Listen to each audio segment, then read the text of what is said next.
Welcome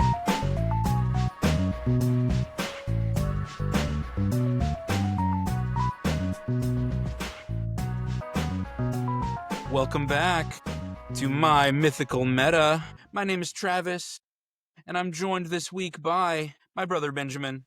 Oh. And my excellent friend Derek. My Mythical Meta, your gaming podcast that's actually your friendship podcast. We are back with a Magic the Gathering deck archetype this week. Our archetype this week is Reanimator. Rise, my Frankenstein monster from the graveyard. That is our archetype this week. I am especially excited to talk about Reanimator because when I started playing Magic, I started in 2011 in the first Innistrad block, which is all gothic horror. Zombies were a major theme of that set, along with the other tribes, humans and vampires, zombies and werewolves. And one of my very first commander decks was Kresh the Bloodbraided, and I had built it to be very Reanimator because Kresh likes to see creatures dying. And one of the first Magic products I ever bought was a premier deck called Graveborn. I remember that. And in that deck, every card was a foil. I still use like my 20 or so foil swamps whenever I make mono black decks. And it was just a good pre-built graveyard deck. And it had a lot of reanimation staples in it. So Reanimator is an archetype that's near and dear to my heart. Derek, you might remember that one of the first commander products I ever bought, you were with me, was the Mimeoplasm. Yeah, I remember Walmart or something. Which is also a Reanimator style deck. You want to fill your graveyard with stuff, and then the Mimeoplasm becomes a giant copy of it. So I'm very excited to talk about Reanimator today. Listeners, please comment with other archetypes that you think belong in this series. You can check out our last archetype here in the corner. The first archetype of the series was Voltron. So if you're interested in Voltron, check out that video and stick with us for Reanimator. This episode goes out to David. It's all for you, David. Yeah. David, thank you so much. This podcast is all for you, our number one patron. For more information about our Patreon and its perks, please visit patreon.com/mymythicalmeta. Benjamin, how can people contact us directly with questions, comments, or news from the Warfront ideas? They can email us at mymythicalmeta@gmail.com. Thank you very much. Don't forget, listeners, to also check out our sponsor. We do have an official sponsor here at the show, Eldorado Gaming. We wouldn't be able to do it without Eldorado Gaming. So check out eldoradogaming.com for premier metal dice and other gaming accessories. Lots of beautiful metal dice. They are resilient. They're going to last a lifetime. And of course, they're beautiful. They also have deck boxes and playmats and a few other accessories like spin down D20s and oversized D20s that make for great life counters in any game, whether you're playing Magic or any game that counts up or down from 20. Eldorado Gaming has lots of beautiful product. We hope you'll check out eldoradogaming.com and use the promo code META for 10% off. Yes, they just got some new dice. Yeah, there's a bunch of new product coming down the pipeline. It'll be on the website soon. If you're in the Houston area, come see us at Comic Palooza this summer. And I hope that we'll be able to make it to Anime Verse Fest Pasadena also. I know that Eldorado Gaming is on the wait list for that, and hopefully we'll be there. But we are in for sure at Comic Palooza. So if you're in the Houston area, come see us and check out Eldorado Gaming's wonderful metal dice collection. And use promo code META for 10% off. All right.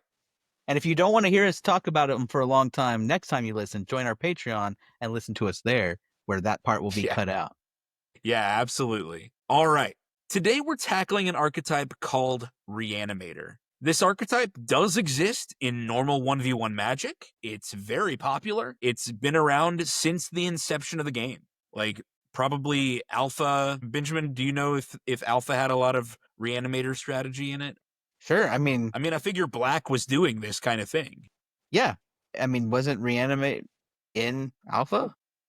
We can check. There are 17 versions. Looks like Tempest might have been its first one. Okay. Yeah. Well, I feel like This was the Graveborn series, the Yeah. Graveborn Premier deck. Yeah, anyway. So yeah, the card Reanimate has been around for a very long time. Now today, like always, we will mostly be talking about EDH. We'll be mostly talking about Commander, but the concepts that we talk about today in terms of how to get these big creatures out for cheap, how to cheat these mana costs by using your graveyard, a lot of those concepts are going to apply to both 1v1 and multiplayer. So stick around if you're a legacy or vintage player, or playing anything else. Oathbreaker. Is anybody playing Oathbreaker? I remember we played that for a while. Brawl. Any Brawl players out there? I think there are people who play Brawl. I've heard Cricket of them. noise. One Cricket person noise. in the back like, I play Brawl.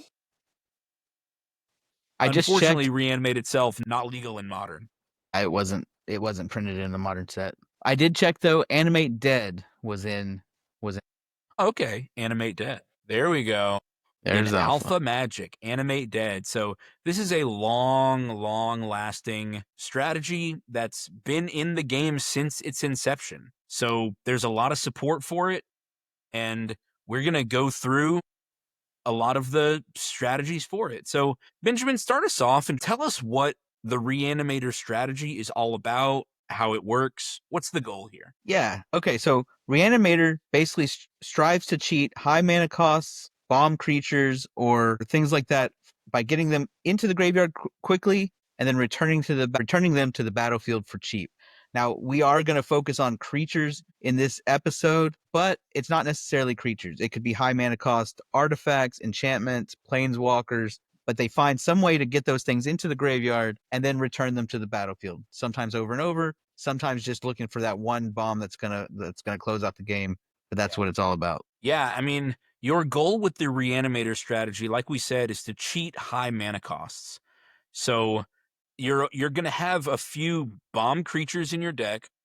For anybody not familiar with that term, it goes around in Limited a lot. Is the bomb is usually the rare, the high mana cost creature, high power and toughness, and you hope that it's going to close out the game for you. So your goal in a Reanimator strategy is to, instead of paying 8 for that creature or 7 for that creature, to spend less mana than that to get it into your graveyard and back out again. That is the ultimate goal here, is spend less than 7 or 8 in order to get these really big creatures out. Derek, is there anything you wanted to add about the Reanimator strategy? When I like to build decks, I like to cheat the cost a lot, and Reanimator is probably the easiest and best way to get these big creatures I want to play. I mean, like you said, you definitely want to, get a bargain for the price. Yep. Yeah. Instead of paying for the full thing. Yeah, absolutely. I feel like the linchpin of Reanimator is mana advantage. You want to be able to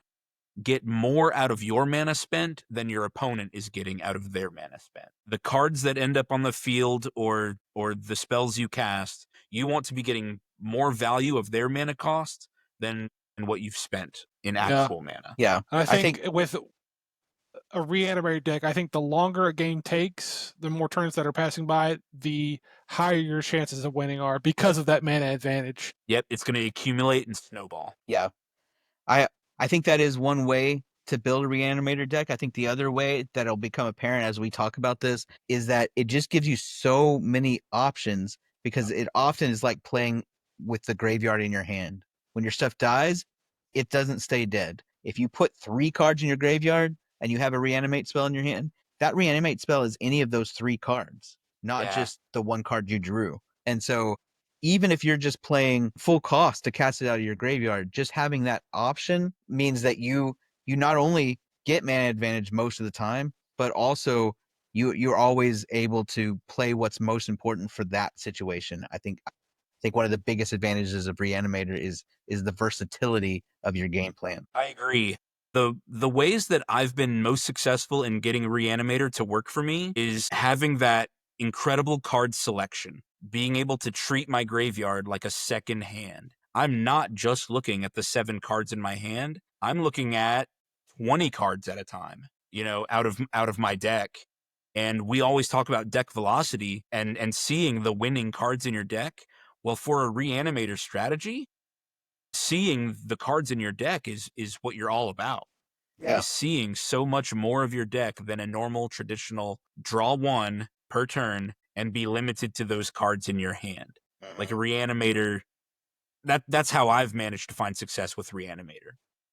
I do want to express a caveat at the beginning of this episode that we are not necessarily going to discuss the Aristocrats strategy, although there is some overlap between them. So both Aristocrats and Reanimator as a whole, they involve this dance between sending your creatures in and out of the graveyard over and over again. The way we're going to discuss Reanimator today is about getting bigger bombs out. It's about cheating more of that mana cost. We found in our creation of this episode that Aristocrats relies a lot more on enter the battlefield triggers and death triggers. So it's more about the quantity of those triggers. And so it's more effective to use Aristocrats with small creatures. But some of the cards that we discuss in this episode and in our big card overview will probably be repeated when we discuss Aristocrats as well down the line. And there are several ways to implement a Reanimator strategy. Benjamin, what's one of those ways? Probably the most straightforward way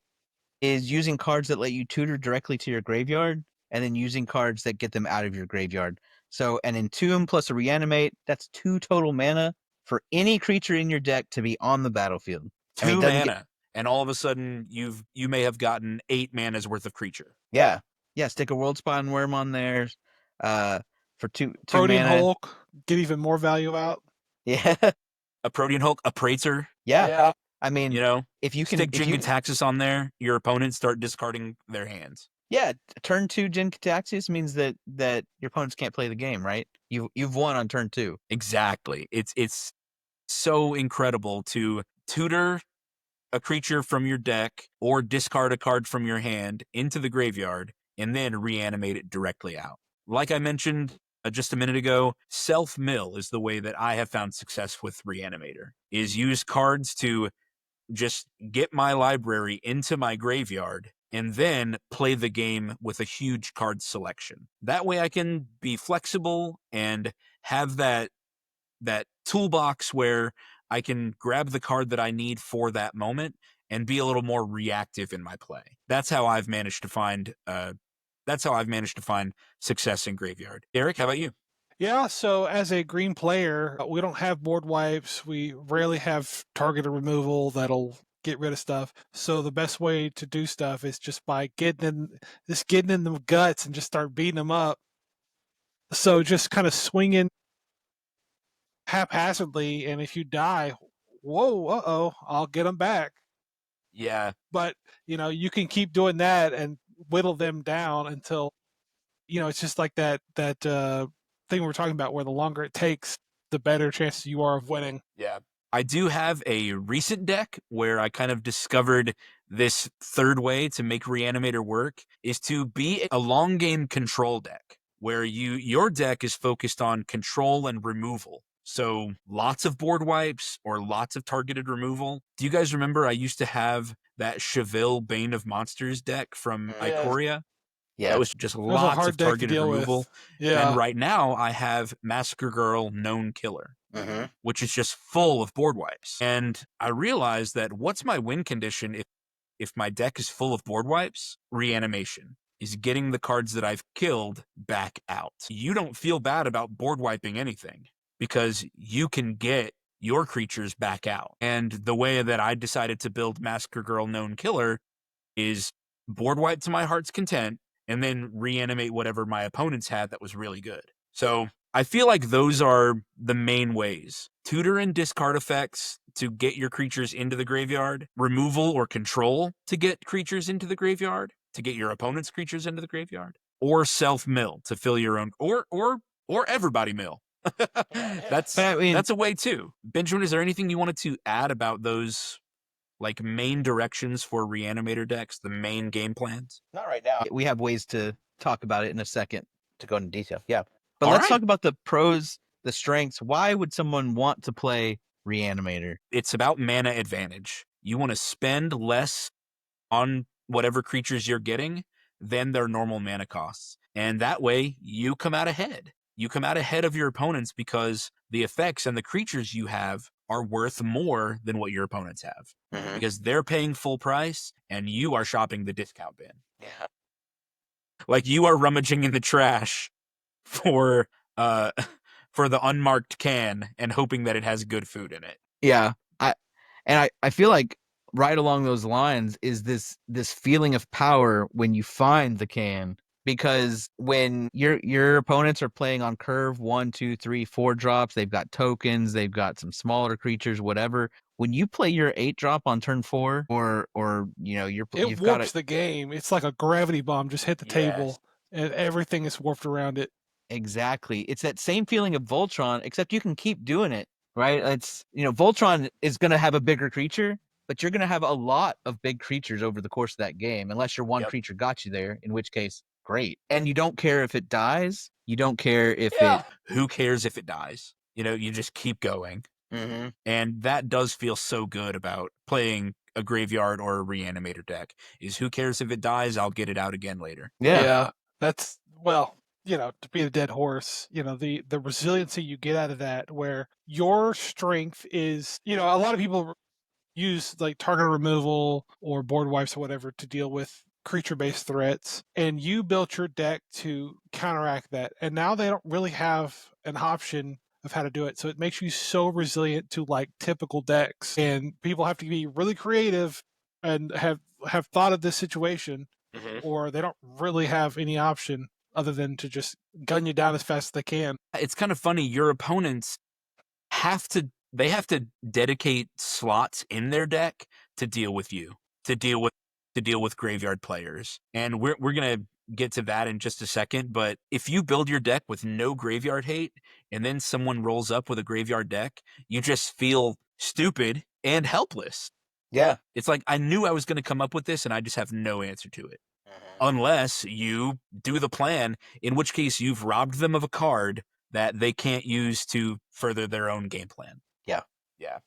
Yeah. And I guess I did already mention this, but card selection Mm-hmm. is seeing more of your deck than your opponents get to see of their deck. You are more likely to see your most winning cards. The cards that win games, you are more likely to see them because you're seeing a higher percentage of your deck. Also, you have access to every creature in your graveyard or sometimes your opponent's graveyards, which means you're going to have what you need when you need it. I don't remember whose Inferno Titan it was when I played Massacre Girl Known Killer for the first time. It was mine. It was yours, Benjamin. Yeah. But that was the threat I needed against somebody else's somebody else's thing. Yeah. So I could swing at one person and then have Inferno Titan swing his damage over at something else.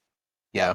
And that feels so good because that was Benjamin's threat. He dedicated a card slot in his deck for Inferno Mhm. Titan. And not only did I remove it from him, but then I get to start using it. I get to start benefiting from it. It feels so good. Yeah, I mean, just what you said, that we've been talking about our graveyards, but there are a lot of reanimated cards that care about any graveyard. Yeah. So the best cards in your opponent's graveyards can also further your own game plan. Mm-hmm. And we're going to get to that in strategies later. Keep an eye out. Keep an eye out to what everybody's got. Yeah. Mhm. Because Yep. your card selection is more than just your own deck. It's so cool. And it feels so, so good. Those are some major pros and strengths, but there are some weaknesses to it. There are things that you should be on the lookout for, and let's get to those. Let's get to some of those cons and weaknesses. The first one is Reanimator is a very common strategy. It's been around since the inception of Magic the Gathering, and it's ubiquitous in all formats. It is powerful. It is the cornerstone of one color of the entire color pie, black. Right. Like, it is the cornerstone of Black's color identity. And so, if they're playing Magic, then they know about graveyards as an option. And people will put silver bullet cards in their deck. They will put Bojuka Bog, a land that costs them nothing that can exile an opponent's graveyard. They will put cards in their decks that can hose your game plan. And in 1v1 formats, people will keep that graveyard hate in their sideboards, where if it's best 2 out of 3, well, if they notice in game 1 that you're graveyarding out, that you're reanimating, well, they sideboard in their graveyard hate, and what do you do after that? You know, it's not like you can change 30 cards in your deck that are meant to be working graveyard. You can't switch decks, and all your opponent had to do is sideboard just a couple answers in there, and they've solved their problem, but you are still the same. You haven't changed. You just need to know that people have planned for this. So this isn't all powerful. It's not an instant win button. You are going to have to play your way around in order to secure the win. What about the next one? What's a weakness of Reanimator? Yeah, so a huge weakness in Commander is that it is scary for a lot of players, and it's super telegraphed. You sit down at the table and you drop Marin of Clan Neltoth or Carador. I know exactly what this deck is doing, and I know exactly what I need to do to stop it. Instead of, ramping on this turn, I need to go ahead and go find, maybe I'll tutor for my graveyard card so I can shut your deck down as fast as I can. So now I'm only dealing with 2 opponents instead of 3. There's a new 2-mana thing from Lord of the Rings, the Stone of Erech. Yep. It's 1 mana. It's 1 mana graveyard hate. If a creature an opponent controls would die, exile it instead. Mm-hmm.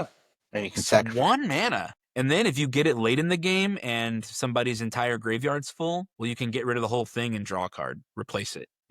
And they print a bunch of these. Yeah, there's a bunch of these. What is it? Soul Guide Lantern? But yeah, there's Soul Guide Lantern, there's Relic of Progenitus. The Lantern of Insight Ground is the... Seal is the one Randy likes to use. Yep. Okay, Soul Guide Lantern is the one I was thinking of. But yeah, exile target card, exile each opponent's graveyard. There's Scavenger Grounds. Yep. Again, a land that just does it. That just wipes out all players' graveyards. So they can go find it, like Derek was saying. They are easy. Like when you're up against a Reanimator deck, surely you built your deck with some graveyard hate. Otherwise, what are you doing? Yeah.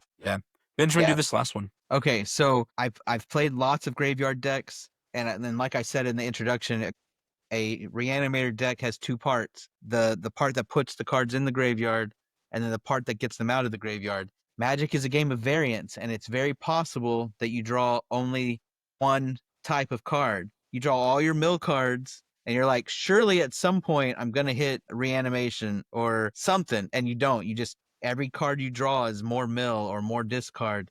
And if that happens long enough, and it doesn't have to be that long, if you draw a hand and it's 3 lands and 1 ramp card and 3 mill cards, you're like, okay, I got something, my commander can help out, whatever. Well, you do that, you don't draw the reanimation, and your commander gets countered. Well, turn 5 or turn 6, when your opponents are playing their big stuff, you're no longer at an advantage, and it felt like you didn't get to do anything that game. This can be mitigated if you have enough deck velocity. That's what we're talking about, seeing enough cards in your deck. If you build more around your commander, if your commander is a reanimator, you play more of filling your graveyard, right? Or vice versa. If your commander is one that fills your graveyard, you play more reanimated cards. But man, it doesn't feel good to feel like you have to mulligan when you have a perfectly playable hand, because it won't do anything by itself.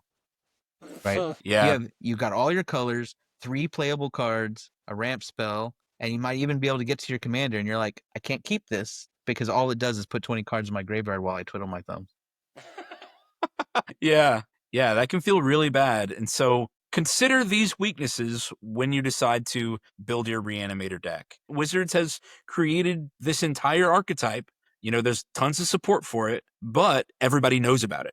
Everybody knows about all of that support. In their ultimate wisdom, they've created lots of answers to this archetype as well. So it's just a give and take. It's a game of cat and mouse where you're going to have to outplay your opponents and play smart. All right, so those are some major pros and cons. Let's start getting into these strategy tips. We might list several cards, and we're going to talk about some game mechanical things you need to do to make a Reanimator deck work. So strategy tip number 1 is do not skimp on ways to fill your graveyard. Like, your own graveyard has got to be full of plenty of options in order for the rest of this entire archetype to work. It relies on the graveyard, and so you've got to fill it. One major way to do that is discard. So black has lots of self-discard, and red has lots of self-discard, of saying discard a card in order to do something. Sometimes it's in order to draw cards, or sometimes it's in order to do something else. Black has it because black's mindset is power at any cost. And one of the costs they've decided is discarding cards. That is a cost. So you can do that in order to gain some other benefit in the game. Looting is the way red does it. They've given red card draw by saying loot for it first. Discard a card so that you can draw something new. Blue likes to loot also. Like, looting is the cheaper way that blue can draw cards. We mentioned this last episode, but if you're unfamiliar, looting means after you've drawn, you have to discard. There's another way called rummaging, which requires you to discard first. Discard, then draw a new card. So discard and looting, all of these are outlets where if you draw that big bomb creature, if you draw a mere Battlesphere, I do not want to pay 7 for mere Battlesphere out of my hand. Yeah. Well, dip it into the graveyard by casting something else that's cheap. Cast Faithless Looting, and then I can just drop mere Battlesphere to the graveyard and not have to cast it for full price. Another way to do this is wheels. Wheels are cards in primarily blue and red, but black has a couple of these as well. A wheel is where everyone does a symmetrical effect. Everyone discards a card. Graveyard. Yep. Yeah, everyone discards their hand, and then everyone draws new cards. Wheels are great ways to fill all the graveyards. Yeah. And there are entire decks built around this, where you want to fill everyone's graveyard and not just your own. A couple of signpost cards for this. Blue has Windfall, which is everyone discards a card and then draws cards equal to the biggest hand that was discarded. So if somebody in the group still has a full grip, 7 cards, well, then that means everyone gets to redraw 7. Dark Deal is the black version of this effect, where each player discards all the cards in their hand, then draws that many cards -1. So again, black says, hey, if you want to see more cards, card disadvantage. You have to pay Dark Deal plus an extra card. You're going to be down a card after resolving Dark Deal. Benjamin, is that right? Is that card advantage or disadvantage? Oh, that's card disadvantage. Yeah. Because you're out Dark Deal and a card. Yeah. But Yeah. who cares? So You get to play them out of your graveyard. So for you, it's card advantage. Exactly. So in raw color pie philosophy, this is card disadvantage, the price you're paying in order to see new cards. But because you're running Reanimator, this is good for you. You get to fill your graveyard with more options. Thank you. That's what I was trying to get to. Cool. This is the way that I like to do it, is mill, surveil, and explore. There are so many effects like this. Too many to list. The deck that I'm going to get to later has over 20 effects that just say at your upkeep or at the beginning of combat, mill cards. So they're just standard at this point in your turn cycle, mill cards.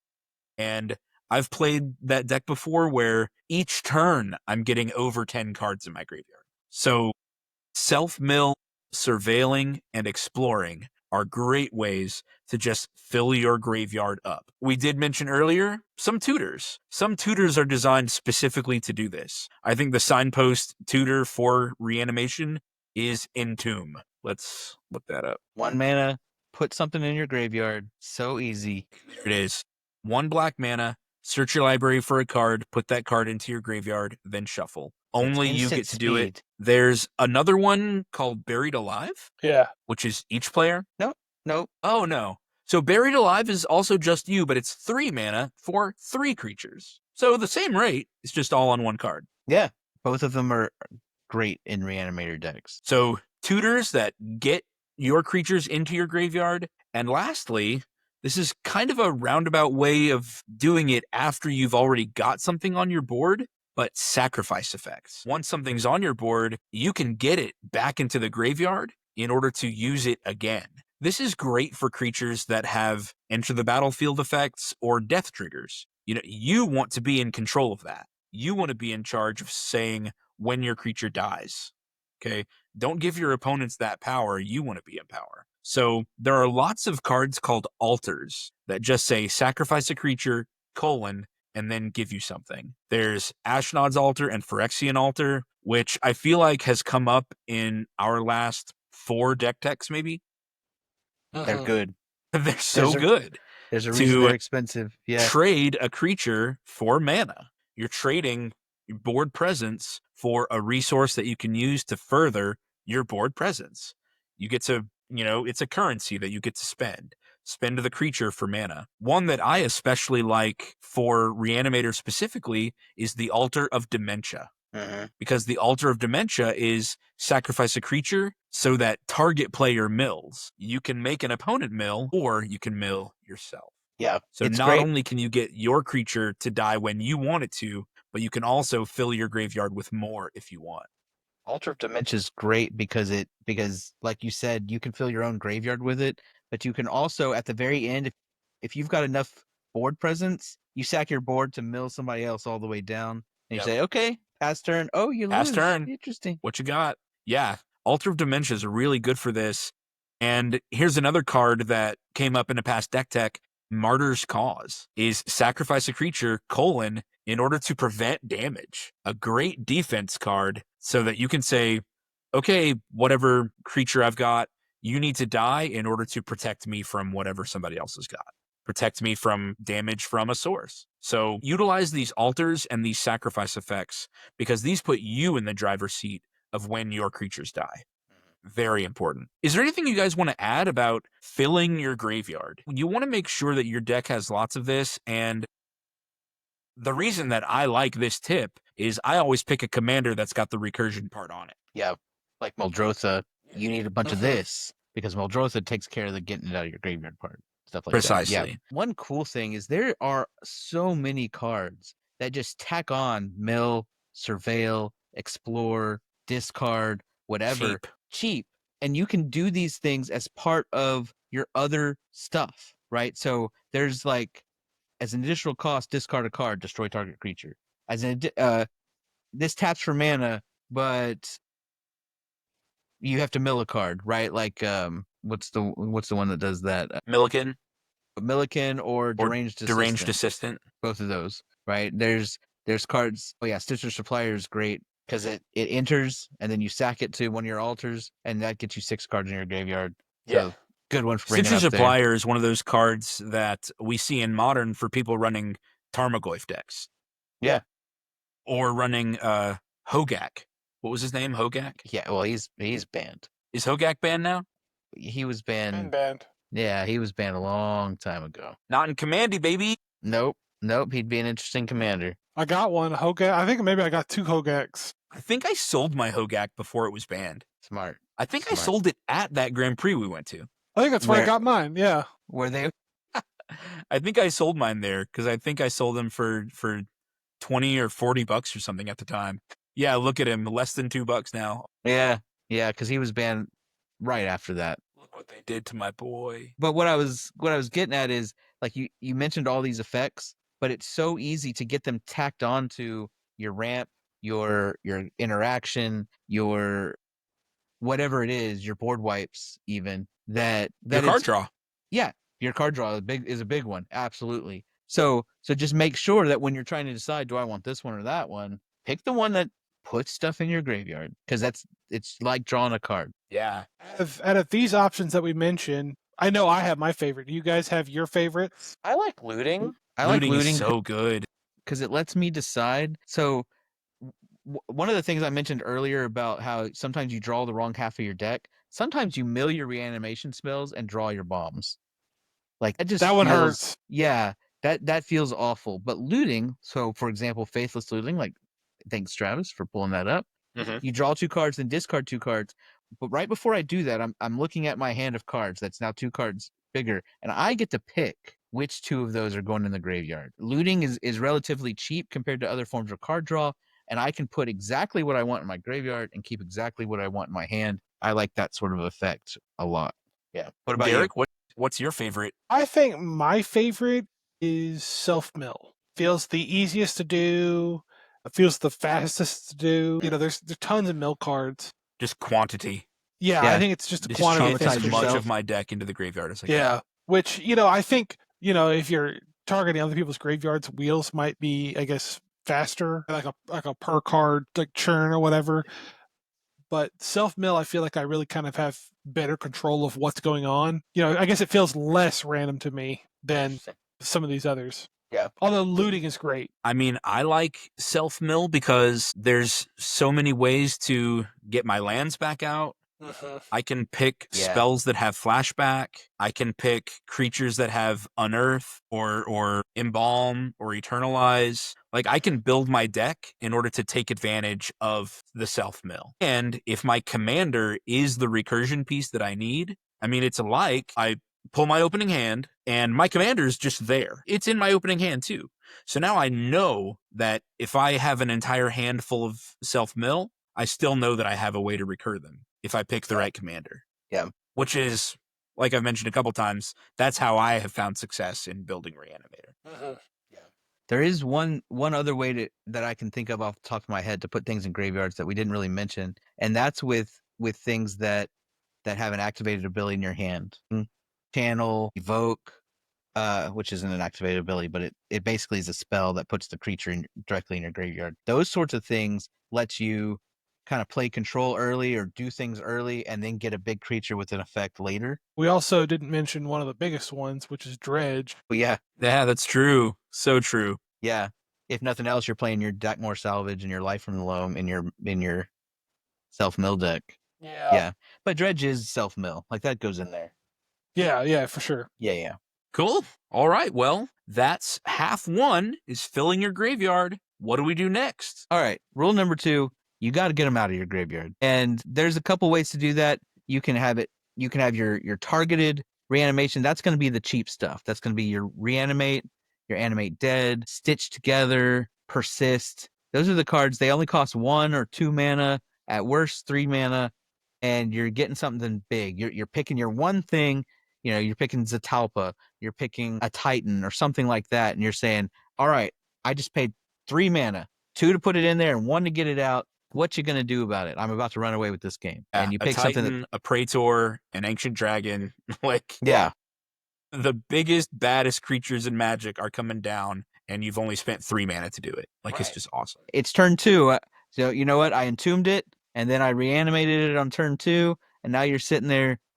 Okay, all you did was play a tap land turn 1. So how are you going to deal with this, right? So the targeted reanimate spells are where you really get your mana advantage, because you're going to spend 1 or 2 mana to get a huge thing out. This effect can get more expensive, 4 or 5 mana for more recent cards. You're really looking at older cards. And as you see here on the screen, it can be $6-7 for these cards each, because they're that good. But they're worth it, right? You're not playing a lot of your older stuff. Yes, the Animate Dead, $5 to $10. Just, and it's been look at how many times it's been reprinted, and it's still that expensive, right? It's because the newer stuff, you don't want to pay 4 or 5 or 6 mana for this, because you could be playing a 5 mana creature at that point. Some of those will have other things stapled to them, and you can make that decision for yourself. But the targeted stuff, you're wanting to be cheap. Stitch Together is the one with flashback? No, it has Threshold. That's right. Yeah, which is easy to get to if you're filling your graveyard. Yeah. You're not going to be able Stitch to play Together it. is really good. Dread Return, because it has flashback for free. Well, it's not free. It's sacrifice 3 creatures, but you can do that. But if it gets milled, that's okay. Yeah, exactly. Dread Return is one I'm willing to have that costs 4, because you can play it on curve, or if it gets milled, you sack 3 tokens that you got from your Grave Titan or something, or you sack your Stitcher Supplier and something else, and then you get back the big creature. You just paid 0 for your big creature. So Dread Return, that's a good one. I think maybe it's Unburial Rites. Unburial Rites, again, also has flashback. That's one I'd be willing to play for expensive, because you can self-mill or discard it and still play it. And the flashback is cheaper than the original one. Yeah.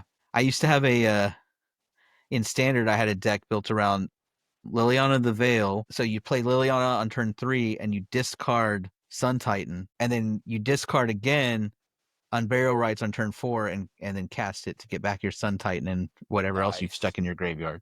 Yeah.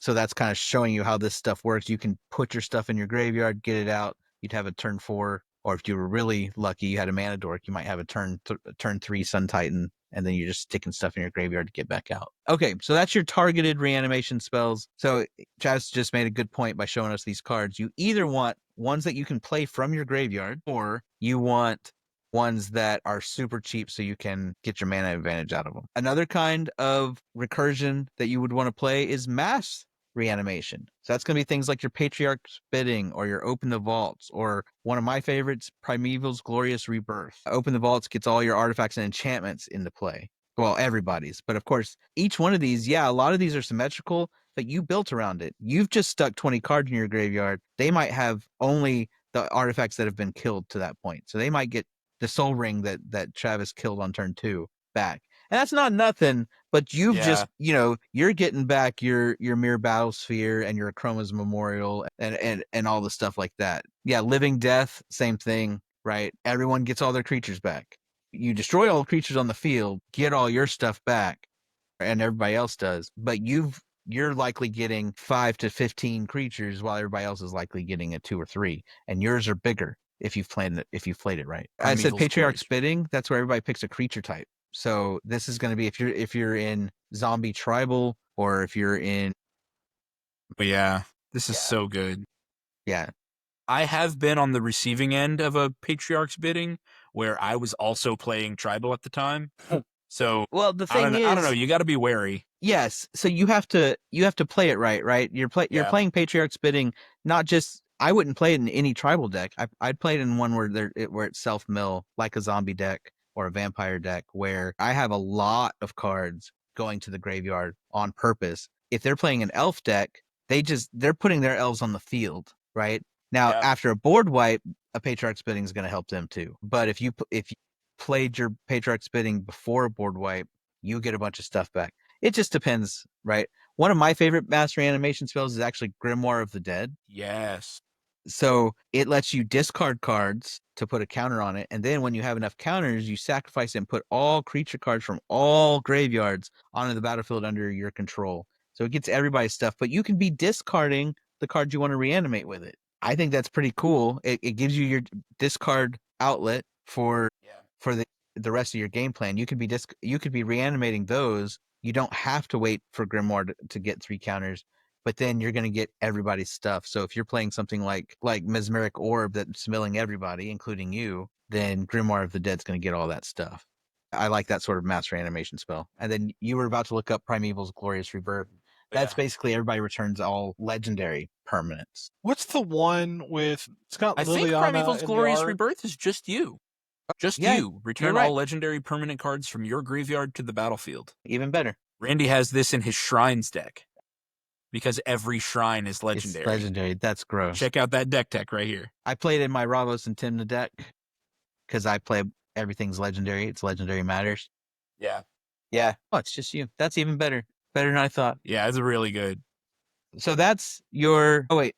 Derek, you were asking about... I was asking, what's the one... I think it's got Liliana on the... Command the Dreadhorde, is that it? There's Command the Dreadhorde and Rise of the Dark Realms. Whichever one lets you get any creature you want, you just have to pay life or something like that equal to their Command CMC. the Dreadhorde.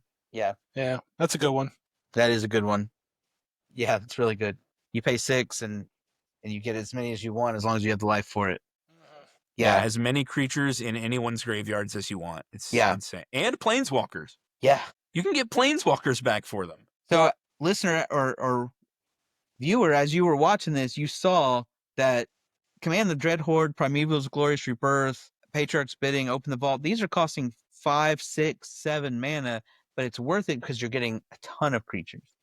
It's possible to just win the game after you've played these because you might reanimate a whole combo. You can reanimate your Rube Goldberg machine and 5 cards that let you win the game. But even if they don't, they put you in such a commanding position that it says answer me now or lose next turn. Yeah, like you might be spending 6 or 7 mana, but you're going to get 20 mana's worth of stuff. Exactly. And so the whole key of this strategy being mana advantage still holds true even with these expensive reanimate spells. Yeah. The next one is your repeatable stuff. Your repeatable stuff is going to be more expensive or make you jump through hoops, but then you end up not spending cards to get to reanimate. Sun Titan is the greatest example here. Every time it enters or attacks, you're going to get something back from your graveyard. Now they're going to be smaller things, but they can help build what you're doing.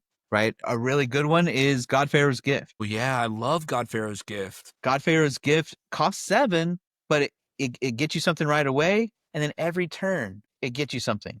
It's getting you a Pharaoh is you gotta switch Pharaoh. Yeah, I always misspell Pharaoh. So at the beginning of combat, you do have to exile the creature, so you're not going to reanimate it later, but you're getting a 4/4 version of it, and it gains haste. So as soon as you play Godpharaoh's Gift, you're going to get something else with haste. And then every turn, you get another thing. Sometimes turning it into a 4/4 is great, right? Now, we've been talking about these great things that are huge monsters, right? But having a 4/4, what were the reanimator targets I was looking at earlier? I mean, we're going to get to just some, in our card overview episode, we're going to get to just some good utility creatures that are great to reanimate over and over again. Cards like Ravenous Chupacabra or Reclamation Sage. Yeah. Like, these are 2/2s and 2/1s, but if it's the only thing in your graveyard at that point, I don't know why it would, but if it's the only thing or if somebody's just got something you must answer, period. Sure. I mean, just your Mold Drifter. Maybe, what did you say, Benjamin? Mold Drifter. That's a very common reanimator card, but it's a 2/2. Well, yeah. But and it's flying, and whenever it enters, you draw 2. Yeah. So get a 4/4 version of it. Yeah.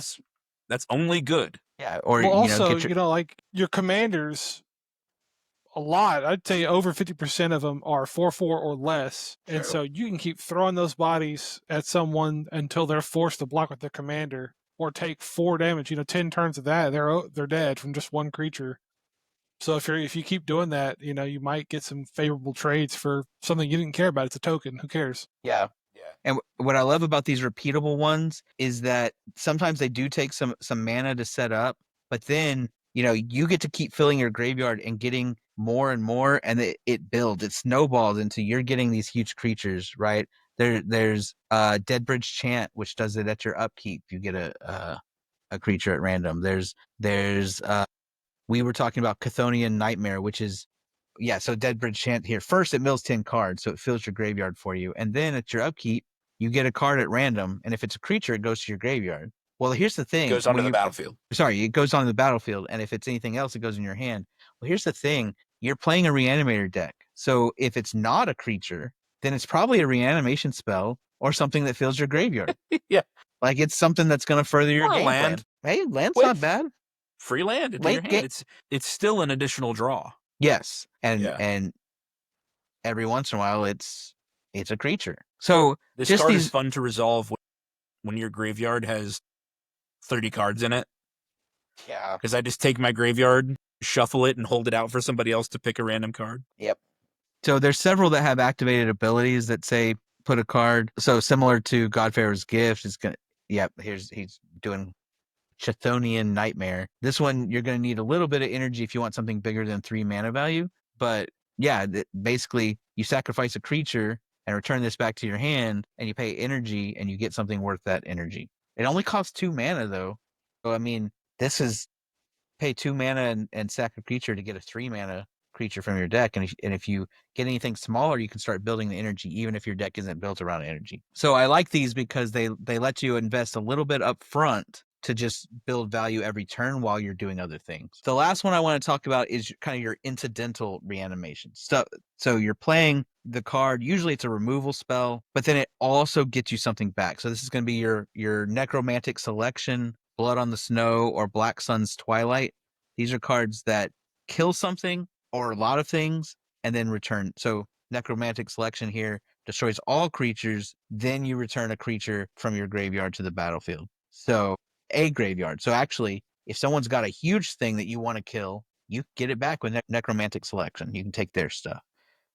But it's a little expensive, but you're getting a lot of value out of it. Blood on the Snow does not require it to be something put into the graveyard this way, but it does require it to be, you have to play snow mana. So Blood on the Snow costs 6. Which are easy to have with your home printer. That's right. Or buy Kaldheim. They All came in the every snow pack. swamps you could ever need. Right. So you destroy all creatures or all planeswalkers, and then you get something up to 6 mana out of your graveyard. So, hey, that's great, right? So 6 mana for a board wipe is a little expensive, but not out of the realm. You know, people play Farewell. People play, what's the other one? Merciless Eviction. Merciless Eviction. Yeah, people play 6 mana board wipes. So why not play one that also reanimates? Those are the various ways, right? And you're going to want a mix of these. You're going to want a few repeatable that help build value. You're going to want some targeted ones that save you mana. You may or may not want some mass reanimation ones, but it doesn't hurt on the back end to just play a Command the Dread Hoarder or Rise of the Dark Realms and just get everything. And then your incidental ones, if you're adding reanimation onto your board wipes or your kill spells, then you're saving room to do more stuff with your synergistic category. So there you go. I love it. So that's our plan, right? Isn't that our whole deck? Is That's fill the the whole- graveyard and reanimate stuff? Basically, yeah. That's the whole deck, right? No, not quite. If you've listened to any of our deck techs, we always ask, what's your plan B? What's your plan B if your commander's been removed? What's your plan B if someone shuts you down? And we already mentioned earlier in one of our weaknesses that Wizards has printed tons of graveyard hate, even incidental graveyard hate, where the card does something completely unrelated and then they just add on exile target card from a graveyard for no reason. And people put those in their decks for this reason, in order to take care of. So it's not for no reason. It's for this reason. Right. To shut down graveyard players. So what are you going to do when that appears? Benjamin, start us off. How do we create plan B in our decks? All right. So plan B is kind of your plan A, but it's really hard for beginners. So I'm going to call it your plan B because once you start learning to play smart, especially in Reanimator, you're going to go a lot further. So if you already have 3 or 4 juicy reanimation targets in your graveyard, stop milling yourself. Stop discarding extra cards. You don't need 6 reanimation targets. Your 3 are probably going to get you there. So either reanimate what you got or wait till someone plays their Bojuka Bog or their Relic of Progenitus or whatever it is, and then start filling it some more. Bojuka Bog goes in every black deck precisely because these decks are out there. And so, look, you wait. You've got your 3 reanimation targets. You're waiting for a reanimation spell or the right time, and you don't need to put more. Save your Entomb that you're holding in your hand until you need it now. You've already got targets, right? The other part of playing smart is you wait to put your target in your graveyard until you need it. So it's real tempting to blow that Entomb on turn 1 because you've got the mana, but just wait. Just wait until you've got your Command the Dread Horde and 7 mana to play both. Yeah. Wait until you also have the reanimation spell so that you can entomb and reanimate at the same time. Exactly. Give your opponent as few windows as possible to exile that card from your graveyard or make you discard a card or counter your spell. Exactly. Give them as few windows as possible. Right. To So if interrupt you've your got plan. yourself a Hedron Crab that you're milling yourself with, wait to crack a fetch or 2 until the turn that you have your reanimate ready. Right. So if you play smart, it feels slow because a lot of people have that Timmy mindset of go fast and get those biggest army possible as fast as possible. And that is what Reanimation is trying to do. A Reanimator deck is trying to build an overwhelming board state quickly with big creatures. But once you've got half the work done, putting the stuff in your graveyard, you don't need more stuff in your graveyard, is what I'm trying to say. So you wait, and you pull the trigger and give them a small window. So that's plan B, is just have some self-control. I hate it. So, all right, tell us about plan C. Yeah, so plan C is where the arms race starts in your meta, your friend group. This is your interaction. We said before that one of the biggest cons was that the graveyard decks are very telegraphed, and so people are packing, graveyard hate for everything you're trying to do. So then you've got to start thinking, how am I going to get past those? You'll start seeing the same kinds of removals, your Relic Progenituses, your Bojuka Bogs, stuff like that. Some of them you can, prepare for those cards. And, maybe you need to start bringing more removal for, artifacts, enchantments. If you're in blue, play counter spells. Green has stuff that says, hey, don't touch my graveyard. Hey, what is it, ground seal or something? Like, hey, take it somewhere else. Yeah, ground seal. Yeah. What's another one? Grafdigger's Cage? Yeah. I mean, rest in peace is the big one, right? Yeah. So yeah, if you're playing, play your naturalize. Make sure you're playing enough reclamation sages and Here's Grafdigger's Cage for 1, which just says basically creature cards in graveyards and libraries can't. Wow, I didn't realize it prevented cheating from the library too. yeah. And then players can't cast spells from graveyards or libraries for Yeah, 1 so mana. For 1 mana, they've shut down your entire game plan. So you Rest have in to come Peace up is with 2, stuff. to exile all graveyards and to remove death triggers from ever happening again. Yeah, it's So gross. with those 2 cards, they shut your entire deck down. Yeah. You're hobbled. So you need to come up with ideas of how to get around those cards. And this is where you start, trying to get into your opponent's minds. If I was playing me, how would I stop this? And then how can I counter that thought? And this is why I say it's the arms race, because eventually they'll come up with new ideas, and then you have to come up with new ideas, and it just keeps going until you're, you start getting into bracket 3, bracket 4 type of decks. But also, hey, let's not forget that you might be facing, it's a high probability you're facing at least one other graveyard recursion deck. So you need to be able to stop their recursion because they've got the same game plan. They're on the same kind of win clock that I've said, where the longer it takes in a game, the more likely they are to win. So you got to have some ways to help yourself protect your own graveyard, but also hobble others. Yeah. So yeah, it's absolutely true. I was gonna mention, that arms race between people in a steady meta can be really fun. I like whenever I'm deck building and I'm thinking about the decks that Benjamin brings to the table, and I'm thinking about the decks that Derek has. We actually have a document that we keep in our shared Google Drive. It's all of our decks or all of our commanders. It's not like links to the deck lists and everything, but it's everybody's commanders. And so often whenever I'm building, I will pull up that document and say, I need tools in this deck that can handle this wide variety of archetypes. I need to be able to handle lots of different decks, because if Benjamin rolls up with, his Fleshbag Marauder sacrifice deck, what can my deck do to protect itself from that? Well, here's something I can do. I can make excess tokens. And that's something that I often do for my Voltron decks, is I'll do something like Captain's Claws, where it's like whenever they attack, you make a 1/1 token. And so that way I've got sacrifice fodder for Fleshbag Marauder. And so, but Derek's right. It is a cycle that goes over and over and over again. And your meta is going to get better and better and more specific, more narrow, I guess. Mm-hmm. If you have a small group where that happens. I don't know. I like that because it feels more personal. Yeah, I like it too. I get to think about my friends before I even play with my friends, and that's fun for me. Yeah, it feels like you're playing war games. Yeah. And your opponents don't know. Well, I guess it kind of is like a war game. I have secret information, they have secret information, and I'm trying to predict, and we'll see if I'm right or wrong come game time. It is a different experience than just going to your shop and shooting for wins. Yeah. That is different but when you go to your shop and just shoot for wins, you need to cast an even larger net to be able to handle even more archetypes than just the ones that I know are common among my 3 friends. Yeah.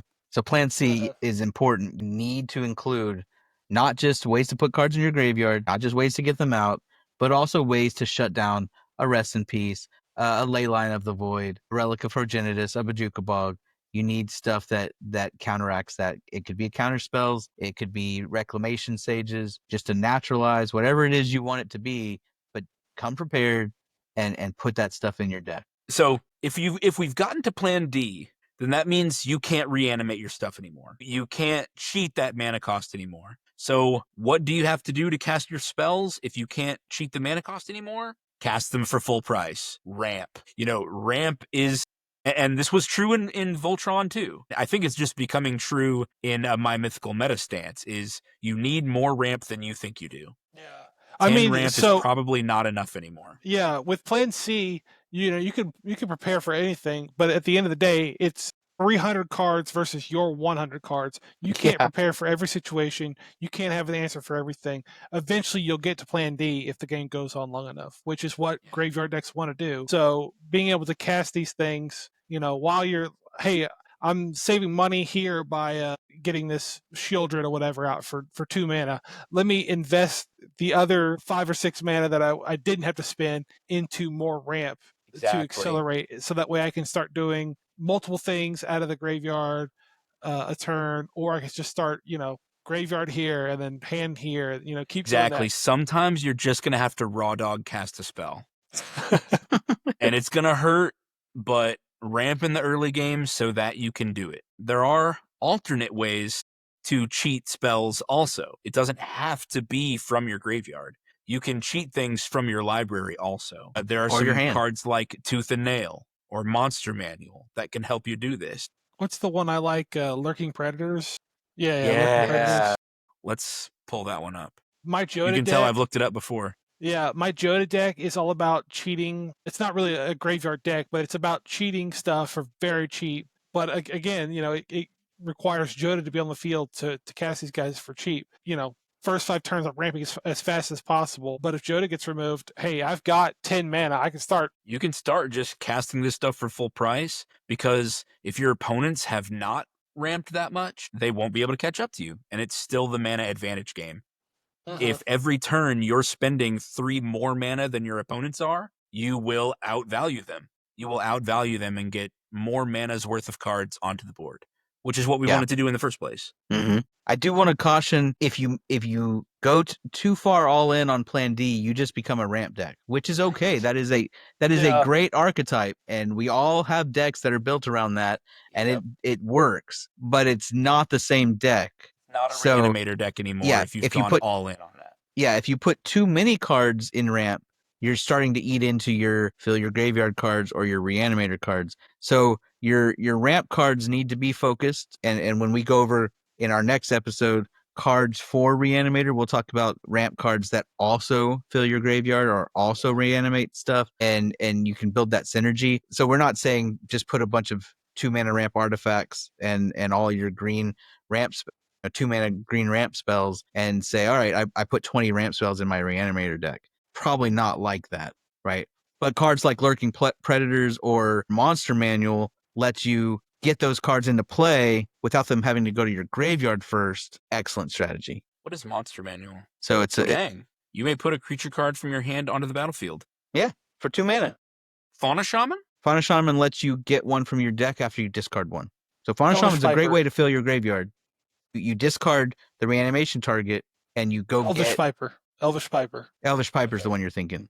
Yeah. Fauna Shaman is a tutor. You can discard a creature card in order to search your library for a different creature card. Yeah. Great. And Elvish Piper, you're right. That's the other one I was thinking of. There's also an artifact that taps for 4 to put a creature into play. It costs 4 and taps for 4. Draconic Gateway? That's not the one I'm thinking of. I think that one exists and puts a dragon into play. Thran Gateway? No, it's not a gateway. Thran Portal? All right, hold on. Fall of Thran? No. All right, it's an artifact. Oh, dang. I know exactly what you're talking about, Derek. Here's Thran Temporal Gateway. That's the one I was thinking of. You may put a historic permanent card from your hand onto the battlefield. For how much? For 4. For 4? And it costs 4 to play. And it costs 4. So it's a similar one that costs 4 to play and 4 to tap, but it says you may put a creature card from your hand onto the battlefield. Quicksilver Amulet. Quicksilver Amulet is the one I was thinking of. I was thinking Dragon Arch is what I was thinking before. Multicolored creature. There's Quicksilver right there. There's Quicksilver Amulet. Yeah, but the reason I picked Monster Manual for this one is that first you can mill 5 cards before you're ready to play it. Yeah, on Zoological Study. Yeah. I did not even read that part. Well, that'll do it. Yeah, that's awesome. Yeah, and then you can, and it pays 2, so it's cheaper than Quicksilver Amulet. What was the Thran Gateway? Huh? So I mean, it's awesome, not quite as good as Very Elvish cool. Piper, but it also does not have summoning sickness and doesn't die to creature removal. So Monster Manual, you can actually Zoological Study and just wait until you're ready to pay the 6. So it's safe in Benjamin, exile. you are so good at just coming up with all these cards. Like, I Being never a saw nerd Monster Manual. helps. Yeah, being a nerd helps. Well, like, I don't know. Maybe Monster Manual just came out. This was during Baldur's Gate. Maybe at that point, just the spoiler seasons were just on top of each other, and I just missed it. Yeah. I don't know. It could be anything. Awesome. So what were we? Oh yeah, you were talking about Plan D. So Plan D just has to be find ways to put creatures in play without them hitting the graveyard first. Derek, can you do Plan E? Yeah, player E is just knock them out. Get them out of here. Yeah, player removal. Well, how are you gonna Yeah. do that if you can't play your stuff out of the graveyard? Then you get up, stand up from the table, walk over to their side, and just elbow drop them. People's elbow. Okay, Benjamin, your turn. Derek's had his chance with all the hyperbole. Okay. Well, I love the enthusiasm. Yeah, knock them out. Punish them for punishing you. That's the last step, right? And there's lots of ways to do that, but make it so that when they interrupt your game plan, it turns your board into a monstrous army. That's going to be things like Insidious Roots or Sir Conrad the Grim. Basically, when they play their Bajuka Bog and exile 10 creatures, you make them lose 10 life for playing their Bajuka Bog. Right. Jiraiya, Golgari, Lich Lord, just start yeeting your bodies at all your opponents at once. You're like, I don't have much left, but I'm getting you. I'm gonna get mine. Yeah, you just start flinging. Yeah, so flinging. There's lots of things that make tokens when a creature card leaves the graveyard, and the nice thing about those, so think cards like Quintorius or I think Chalk Outline does that. I know Insidious Roots Quintorius creates a 3/2 every time a card leaves your graveyard. Well, the thing is, you can play these cards as part of your Reanimator deck. Just every time you reanimate a creature, you're also going to get a token. Like that's not bad, right? This is a perfectly fine reanimation target. But the thing is, Tormod the Desecrator? does that one make Does zombies? this? Yeah, it makes the zombies whenever a card leaves your graveyard. So these are good reanimation targets, and they also protect you from, right? If you've got a Tormod out and you've been filling your graveyard, and then someone plays a Rest in Peace, now you've got 20 zombies they have to deal with. Not Tormod specifically. Tormod says when one or more cards leave your graveyard. Oh. Does But Quintorius? it works for Quintorius, though. Nope, no, it doesn't. Nope. Whoops. So Works for Conrad. yes, it does work for Conrad. But the thing is, if you have enough of these out, yeah, Conrad's whenever a creature card leaves your graveyard. So each one will trigger separately. But if you have enough of these, in fact, there's a whole Reanimator deck to be made out of these if you want, right? Oh, yeah, for sure. So where every time one of you reanimate, you also get a team of tokens. And that also means when they go to kill your graveyard, you get a team of tokens. And then you ping them for one each and all that stuff. It's worth it. So these are good targets for your Reanimator deck that give you a Plan E. What is Chalk Outline? Chalk Outline is an enchantment that gives you a detective token. And Investigate. That's cool. Now, unfortunately, it has the same one or more. Huh? But the nice thing is each of these, when you're reanimating, you're probably reanimating one at a time most of the time, which means you're going to trigger all these just once for each time you reanimate. And then when they go to exile your graveyard, they're also going to do these things for you. So it leaves you with not just nothing. Yeah, some ways to get value. And especially if somebody is using, Soul Guide Lantern or Relic of Progenitus, where they're controlling your graveyard by exiling one card at a time. Dang. These cards can get you a little bit of advantage there. Yeah, Emotech is one I like, but it does the same thing. One or more artifacts. Ugh, wizards being safe. Yep, one or more artifact cards leave your graveyard. Mm-hmm. Get 2 tokens at a time, though. That's true. That's pretty true. cool. All right. So those are our rule number 3. Have a plan B. You got to be ready to answer what other people have going for them. Have your interaction, your ramp, and finishers. That's basically what plan C, D, and E are, is interaction, ramp, and finishers. We discuss this in every deck tech that we do, is make sure that you have alternate ways to end the game if your first game plan gets locked down. There are a few more just generic strategy tips when playing Reanimator. Firstly, you don't always have to animate the biggest creature in the world. If reanimating your Reclamation Sage from your graveyard and removing somebody else's threat is what you need to do, then do it. If somebody's got Doubling Season on the board and they're going to have an overwhelming board presence, and what you need in that moment is enchantment removal, do it that way. Okay. I don't have enchantment removal in my hand, but I have a reanimation spell and Reclamation Sage. Here, I'll pull up Recusage. You know, do what you need to do. We've talked a couple times about how one of the advantages of a Reanimator strategy is the toolbox, the card selection, having access to lots of cards for whatever the situation calls for. So it's okay if you're not reanimating your Inferno Titan or Jin Gitaxias or Elish Norn. Okay, reanimate what you need. It's also great to reanimate creatures with resilient keywords. Hexproof, indestructible, protection. These are going to stick on the board better against all of your opponent's normal types of removal. And utility creatures. I guess that's kind of what I meant when I was talking about Rexage, is getting utility creatures out or hate cards that shut down some other archetype or some other strategy. You know, you can be answering the situation that comes by utilizing your full toolbox, all of the cards in your graveyard and the cards in your hand. Because what's cool now about you're playing Reanimator, your Reanimate spell is going to get you a creature and a removal spell at the same time if you have these cards in your deck. So you don't always have to reanimate the biggest, baddest thing. Yeah. And having that toolbox of cards like Reclamation Sage makes sure that you're not just stuck with a handful of 8-mana creatures if someone does play Rest in Peace. You have 3 and 4 mana creatures that you can play and still have your game going. Next one is pay attention to your opponent's graveyards, right? A lot of these spells, as we've already talked about, don't just say you have to pick one from your graveyard. Be looking. Did you just kill an Inferno Titan? Maybe that's what you want to reanimate. Yeah. Right? Did you knock out someone's Praetor early? Go get it. Right? And also on the flip side, every once in a while there's something in someone's graveyard that will hurt you. Some schmuck playing Phage the Untouchable or an Abyssal Persecutor, and you don't have a sack outlet on the board, and you play your Rise of the Dark Realms.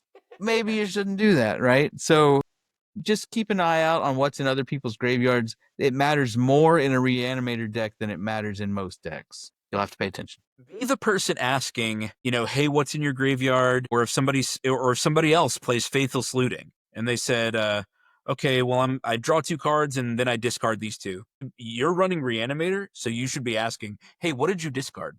You should be checking and being aware of what everybody else is putting in their graveyard on purpose. If some blue player has drawn 20 cards, but then doesn't have a way to have no max hand size, and they have to discard 13 cards, you should ask what's in there. Yeah. You should check to see what they discarded. Because if they discarded some giant squid monster and you want it, that's how you're going to know, is by asking. Right.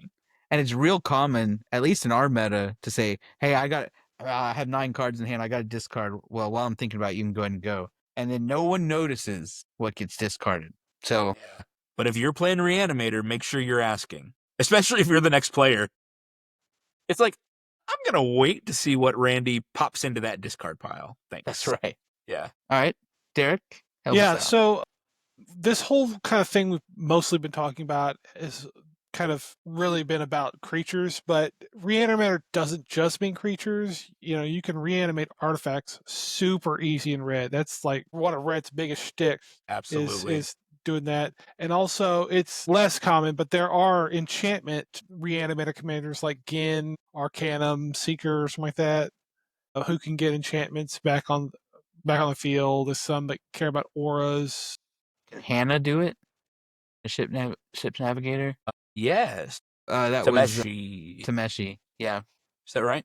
Yeah, Tameshi. Yep, gets an artifact or enchantment. Yeah. So they're out there. Everything we're talking about applies to these also, but you know, you're not just stuck with creatures. Yeah. Yeah, I mean, if you build Tameshi Reality Architect, this second ability says return a land you control to your hand, return target artifact or enchantment card with the mana value from your graveyard to the battlefield. Well, for Tameshi to work, your graveyard needs to be full of artifacts or enchantments, whatever you want to get back. So you're going to need to be following rule 1 and 2, which is fill your graveyard. Yeah. And Derek, ways to get them back. Reanimated an Omniscience? No, I've never had to, because usually when I cast the Omniscience, I just outright win. I think Derek's Omniscience is in his Joda deck, right? Yeah. where he I just think it's pays like 5 instead of paying 10 CMC or something like that. 10? It's like 9 or 10, yeah. Wow. And then, just drop my whole hand and use that to draw more cards, drop that, and draw more, It just usually just ends at that point. But, man, that would be a dream to be able to reanimate an Omniscience. Yeah, to just cast it for cheap out of your graveyard. Mm-hmm. Our final tip, our last little nugget of wisdom today is if you're playing Commander, then the commander you choose can streamline your deck building. It can lead you in the direct way of telling you what you need your deck to actually be. It's going to take care of one of your deck's major needs. And here's an example. If you're building a Muldrotha deck, I'll go ahead and pull up Muldrotha. I mean, one, Muldrotha is not like an OG. It's not a really old card. Well, I guess it's Dominaria. That's, 8 years old at this point? Oh. We all just had a heart attack. 7, maybe 8 years. Muldrotha is a granddaddy, grandmama, grand elemental of Reanimator for sure. But Muldrotha is the recursion. Its ability says during each of your turns, you can play a land and cast a permanent spell of each permanent type from your graveyard. So this is the recursion. It just says straight up, I can cast permanents out of my graveyard. Well, that means if my recursion is on my commander, the rest of my deck needs to be filling the graveyard. And it needs to be filling the graveyard a lot, because to get the worth out of Muldrotha, well, I can cast an enchantment, an artifact, a creature, play a land, a planeswalker, and a battle. I don't know if anybody's playing battles. Thought about it. In order to get, I guess, my money's worth out of choosing Muldrotha as my commander, is I can play lots of permanent types. And that's more card selection than my opponents have at all. My opponents are limited to their hand, but I get to have both. So, if you're doing that, then you should focus on ways to fill your graveyard. But on the other hand, maybe you're playing a commander that allows lots of discard. Another popular Reanimator commander is Rafine's Scheming Seer, which utilizes the connive mechanic. Well, conniving allows you to loot, allows you to draw and discard. So, if Rafine is letting you discard cards every turn, then that person's discarding their bombs. You've got your discard taken care of in your command zone if you choose to go this route. Well, that means your deck needs to have more reanimation spells, more ways to get stuff out of your graveyard on the flip side. So if you're playing Commander, look at what your commander does, and then you can use that to focus your deck in one way or the other of what you need. Cool. So the end of this episode that we just did, a brief discussion of Muldrotha, Rafine. This is a sneak peek to our next episode. In our next episode, we're going to do our card overview, staple cards that are going to facilitate all of Reanimator's needs, in addition to the things that any basic deck needs: ramp, card draw, interaction, etc. And unlike last episode, because we've already gone a little long, we are going to begin our card overview with beginner commanders for building Reanimator decks. So that was a little sneak peek. Muldrotha and Rafine. Make sure to tune in next week to get a couple more ideas for beginner commanders for building Reanimator. We'll also showcase some Reanimator decks from our past. Is there any last words about Reanimator strategy? Derek or Benjamin, any words of wisdom? Nothing from me. When it's a Reanimator, it's never a last word, because I can always come back for more. All right, perfect. Benjamin, how can people reach us through email? MyMythicalMeta@gmail.com. Listeners, if you're interested in our Patreon and our Patreon perks, the biggest one right now is hearing episodes early. Our patrons get our episodes usually Friday afternoons, occasionally Saturdays, but getting your episodes at the weekend instead of having to wait until Mondays. So that's our biggest perk right now for patrons. Check out patreon.com/My Mythical Meta. Don't forget to check out our biggest sponsor, Eldorado Gaming. Check out their beautiful all-metal dice. Maybe you play Dungeons & Dragons or Pathfinder or any other role-playing game, and I'm willing to bet that Eldorado Gaming has got some dice to satisfy your emotional needs. comments. EldoradoGaming.com. Use the promo code META at checkout for 10% off. Thank you so much for listening. And Benjamin, Derek, Randy's missing, but the three of you, thank you as always so much for being my great friends. I love recording with y'all. Adios. Bye, guys. Bye. See ya. This episode was sponsored by Eldorado Gaming. Use the promo code META for 10% off your order. Please like, comment, subscribe, and share.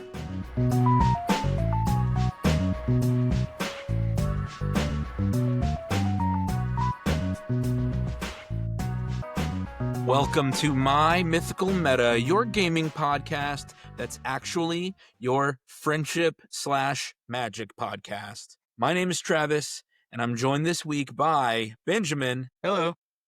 And Derek. Sky, what's up? How's it going, y'all? I'm less sleepy today. Yeah, let's get some energy. Yeah. Listeners, this episode is going to release the day after Easter, so appropriately, we will be discussing staple cards for the Reanimator archetype. Check the tomb on the third day. That's Except you don't have to wait 3 days for your cards to come out of the graveyard. You can do it at instant speed with some of the cards we're going to be talking about today. We're going to talk about some staple cards for the Reanimator archetype in Magic the Gathering. Last week, we did the strategy tips for playing Reanimator. So if you missed that episode, if you're just now finding us, take a look in the corner where you can click the link and check out the strategy tips for Reanimator. This week, our Patreon shout out goes to Celery. Woo! Yeah. Celery, thank you so much for sticking with us. We're so glad to have you here, and we hope you are learning and sharing us with your friends. For more information about our Patreon perks, our listeners can check out patreon.com/mymythicalmeta. You can also contact us directly with questions, requests, especially for upcoming archetypes. Next one's already been claimed. We are doing Spellslinger next. Our upcoming archetype is Spellslinger. You can contact us directly through the comments or at our email address, mymythicalmeta@gmail.com. Thank you guys so much. And if you missed last week's, make sure to go check out our strategy tips episode. We are going to start this episode by looking at some beginner commanders that are great for building Reanimator. I always want to remind our listeners that all of these cards you can acquire for free with your home printer. The first one we're going to look at is up to like $3-ish, and you're probably looking at like $7 with shipping. Don't do that. Do not do that. Yeah, don't spend the money. Grab a basic land and a Sharpie or a pen, or print it out on your home computer. So some beginner commanders for building Reanimator. Derek, start us off. Real quick. Please do the home printer and not the Sharpie route when you're doing a commander like Do Muldrotha. whatever you feel. It's hard to Do read. whatever you feel. Derek's Like, doing that Ted wait. Lasso. Wait, what does Meme. that do? What You does that do what you like. No. I don't care if you're playing with real cards, but I do want to know what it does. All right, go ahead. Okay. So our first commander for beginner, I feel like this is the gold standard. Like this is the bar to beat to be playable. I feel Yeah, like. I agree. Yeah. So first off, we have Muldrotha, the Gravetide. She is black, green, blue, and 3 for an elemental avatar, 6/6. During each of your turns, you may play a land and cast a permanent spell of each permanent type from your graveyard. So, I mean, depends on what kind of, obviously we're talking about creatures for Reanimator, but, she can go in a lot of different ways. She can get anything you want out without any kind of hoops really to go through. Some of these you'll have to find some kind of, hoop or something. Right. She works really well with Reanimator. She likes to self-mill. She likes to, play in the graveyard. Let's get rid of there, get messy. Like I said, she's the gold standard. She's the one that, if you're not doing this, at least this, try a different commander. Have we all had Muldrotha deck? I deck teched one, but I never built it. Okay, Benjamin, how Because about you had one. Yeah, I didn't build one because you had one, but I would have. So I have done 2 different versions of Muldrotha before. Like I did one Muldrotha that was landfall, Mhm. which was amazing. Yeah. It would be. I mean, Sultai Landfall is insane, but Yeah. I also did Muldrotha as the commander for my Permeating Mass deck that one time.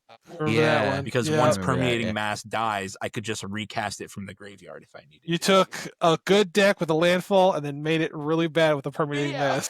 But guys, that's what we're talking about with Muldrotha. You can make this a bracket way you want 5 to. combo. You can make it a bracket 1 exhibition deck, or Yeah. anywhere in between with Muldrotha. I think the beginner player can pick up Muldrotha, and she is good to do any single strategy you want. Yep. Because the entire graveyard is a second hand. Your card selection is unmatched. Yeah. Now, obviously, I think you should build Muldrotha with a lot of self-mill in Yeah, order I to think that's the maximize best way to- cards in your deck. Yeah, best way to play Self-mill her. and ramp.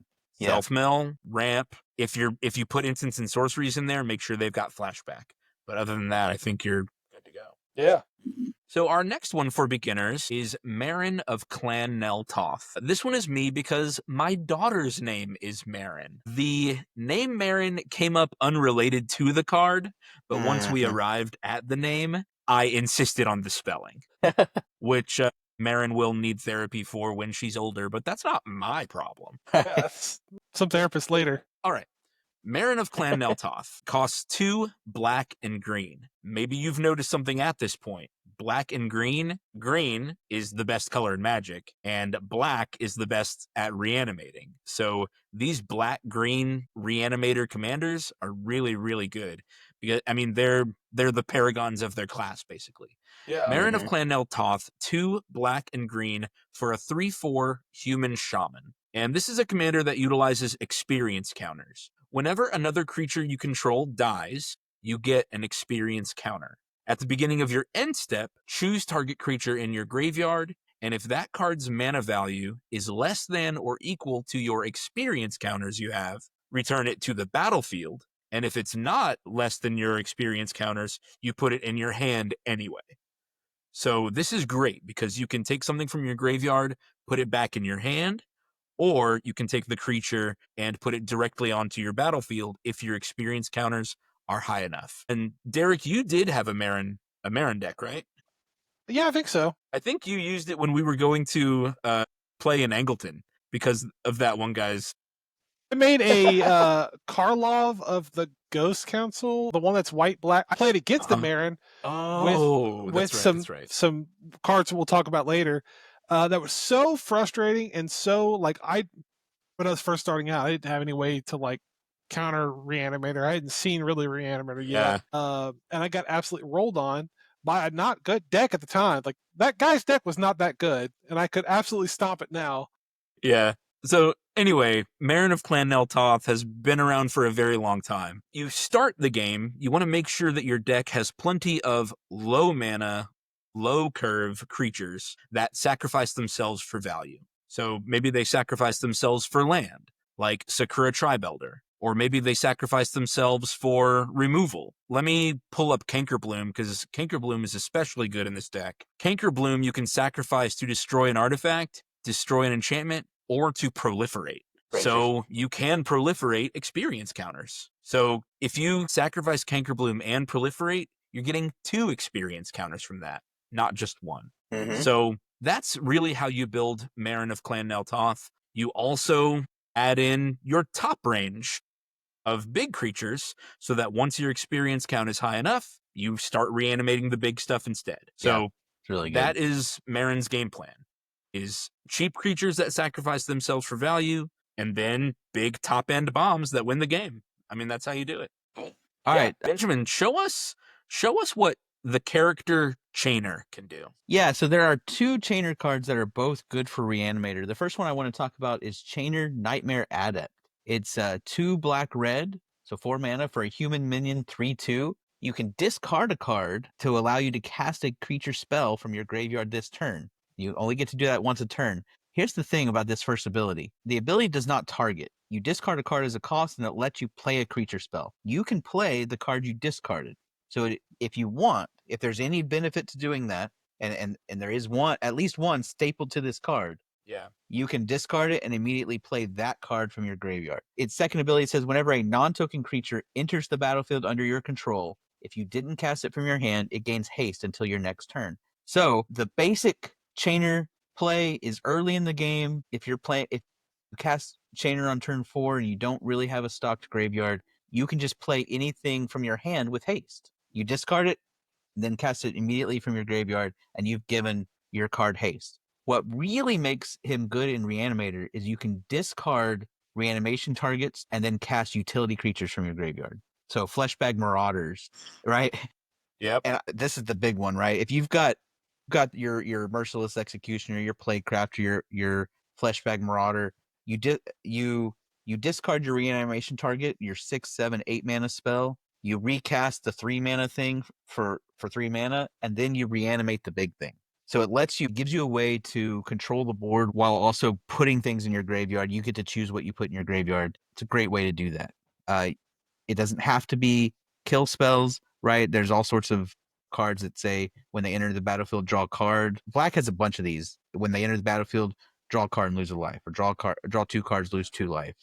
Black also has a bunch of enter the battlefield, each opponent discards a card. Yeah. Or each player discards a card. Yeah. You could do hand destruction Absolutely. easily. Well, I guess that's true. You could do hand destruction in any Reanimator list. If you right. want. Yeah. So I guess that's not special for Chainer. But no, anyway. but Chainer does play very similar to Marin in the sense that you want small creatures to reanimate early, and then you want your big things later. The difference is Chainer, you also need to play your reanimation spells. He won't do it for you like Marin, but he also gives your stuff haste, and I think that's a pretty nice perk for that.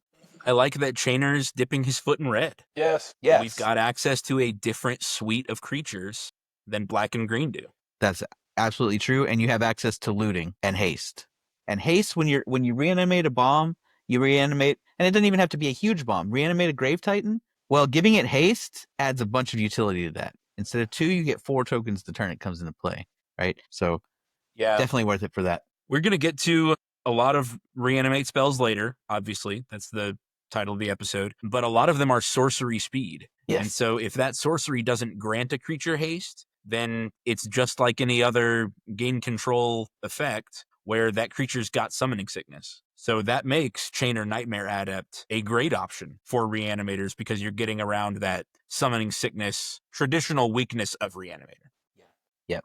Okay, tell us about the other Chainer. Yeah, so the other Chainer is a much more straightforward Reanimator. Let me just describe him. So he's 3 black, so 5 mana for a human minion, 3/3, but he gives all nightmares +1/+1. And then he says, pay black, and 3 life to put a creature card from a graveyard onto the battlefield under your control, and it's a nightmare in addition to its other creature types. So basically everything he reanimates also gets +1/+1. And it only costs 3 mana. I think that's the cheapest repeatable effect for Reanimator. It doesn't target. An insane price. If you have a way to make, and black is a great ramp color. It's not green, but black has lots of ways to double or triple your swamp output. You could be reanimating 3, 4, 5 creatures a turn because it only costs 3 mana to do it. And then those things you're reanimating are getting a buff. They may not need it, but why not? Now, he does have a downside, and that is when he dies or leaves the battlefield at all, you have to exile everything he's reanimated. So you do need exile. to... They're gone for good. Yeah, they're gone for good. So with a Chainer Dimension Master deck, you need a lot of things that put cards in the graveyard because you can reanimate for cheap. With Chainer, you can kind of skimp on the reanimation spells because 3 mana and no card to get any creature out of the graveyard, out of any graveyard. So you're probably going to want to be playing Wheels. You're going to want to be playing, mass discard, lots of board wipes, even especially if they can leave Chainer alive. It's great for getting your opponent's stuff because you don't care if they get exiled. And you're probably also going to want the graveyard tutors that we get to later. Yes. Yep, Chainer's good if you want to go mono black. It greatly simplifies your mana base. It gives you access to some good suite of control, and also it allows you to skimp on the reanimation spells so that you can focus on getting just what you need in the graveyard at the right time, reanimating it. It allows you to reanimate at instant speed, by the way. So being able to play 3 mana surprise blocker from that person's graveyard. Yeah.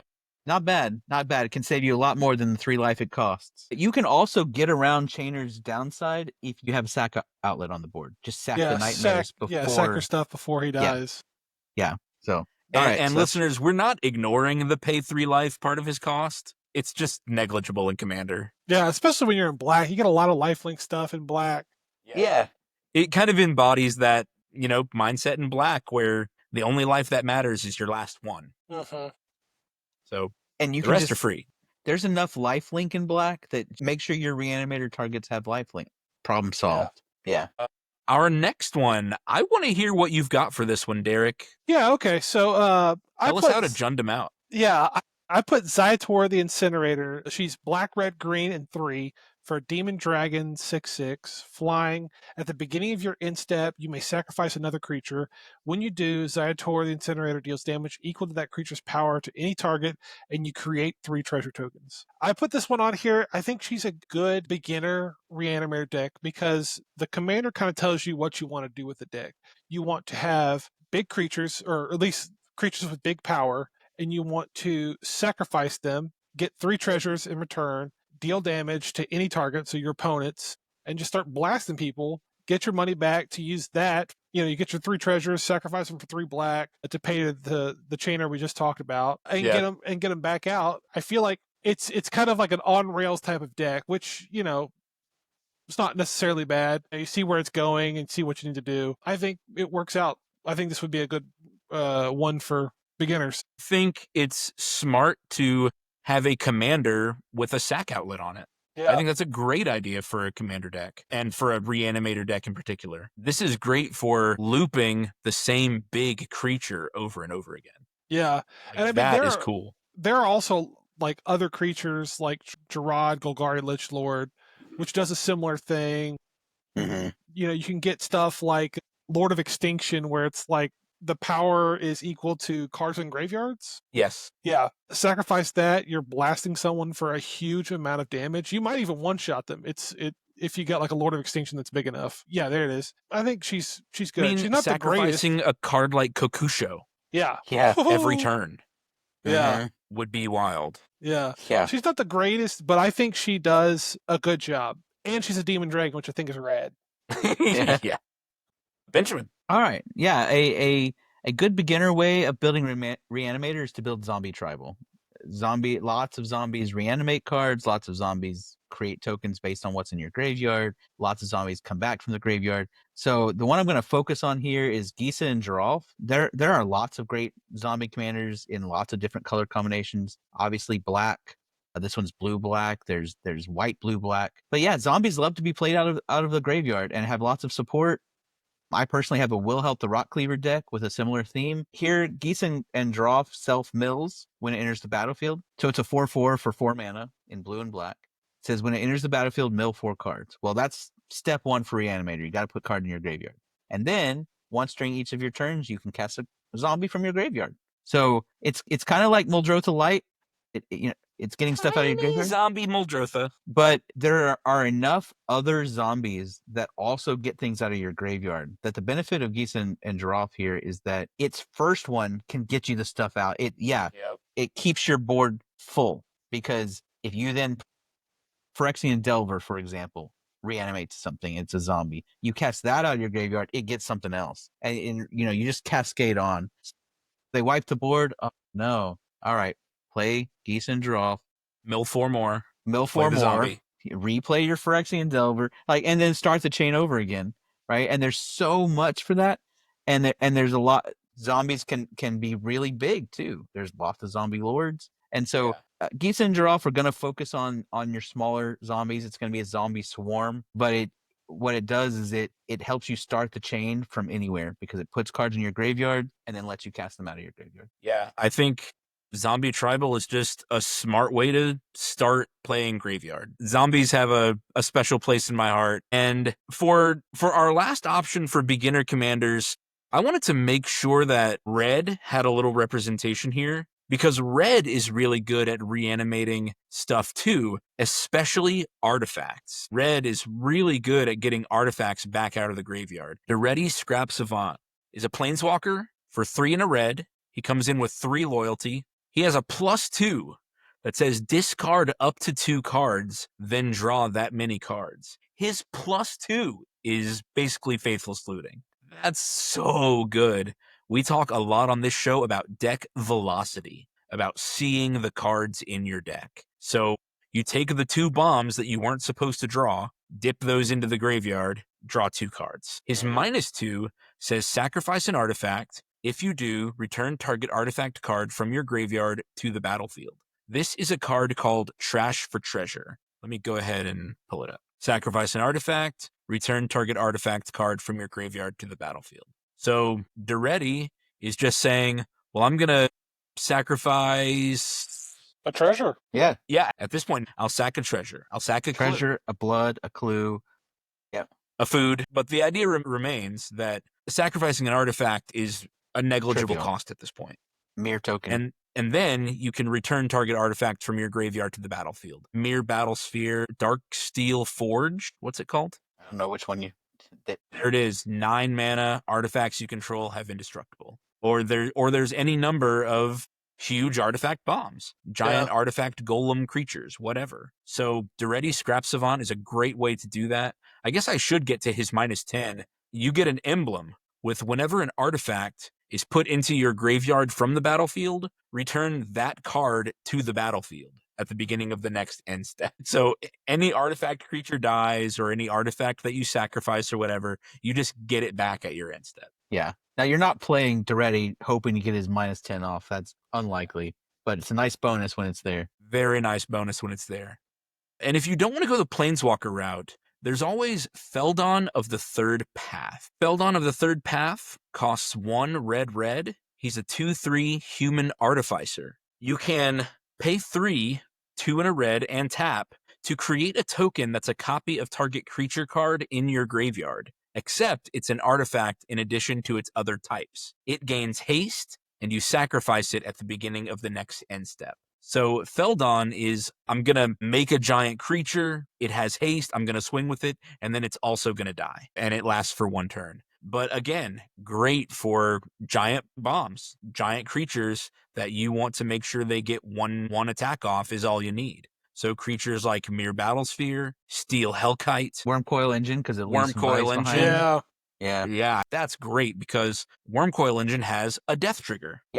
Feldon loves death triggers. Yep. Just for Triplicate anybody Titan. following along on YouTube, we're pulling up cards as we talk about them. I'm not going to go through everything, but Wormcoil Engine has a death trigger. It is a 6/6, and when it dies, it becomes 2 3/3s. Mm-hmm. So you reanimate the Wormcoil Engine with Feldon's ability, and then when you sacrifice it at the end step, you still have those 2 worms on the battlefield. Just do And it that is what over and Feldon is all over. about. Enter the battlefield, triggers, and death triggers. Look for versions of both of these, because that's what you're going to be getting your value off of with Feldon of the Third Path.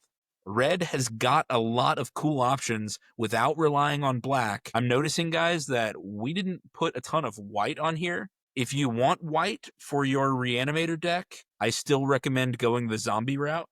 That Verena. Yeah, Verena the Lich Queen. I can pull that up. Another option for white is going black-white, and you'll find a couple angels that have some good Reanimator graveyard synergies too. But Verena the Lich Queen is a tribal zombie commander. It's also just not a great reanimate color. Yeah. Wait, well, white? So Well, white, it is. White does have some Reanimator, but it's much better at aristocrats than classic bomb Reanimator. White is good at reanimating things that cost 2 or less, or have power 2 or less. I'm sure that white will get a much better showing whenever we eventually get to aristocrats. Yes. Absolutely. So we also have built some Reanimator decks in our past, and we're going to give them a special shout out here. Each one of us is going to do some of our past Reanimator decks. Derek, start us off. Yeah, here's the best one on this list. Everyone's favorite. It's my sweet little boy, Henzi, Toolbox Tori, for black, red, green, a 3/3 Devil Rogue. Each creature spell you cast with mana value 4 or greater has Blitz. The Blitz cost is equal to its mana value. You may choose So this is what Blitz does. You may choose to cast that spell for its Blitz cost. If you do, it gains haste, and whenever this creature dies, draw a card, sacrifice at the beginning of the next end step. Oh, that sucks. Let me finish. It's Blitz better cost, Feldon. Yeah.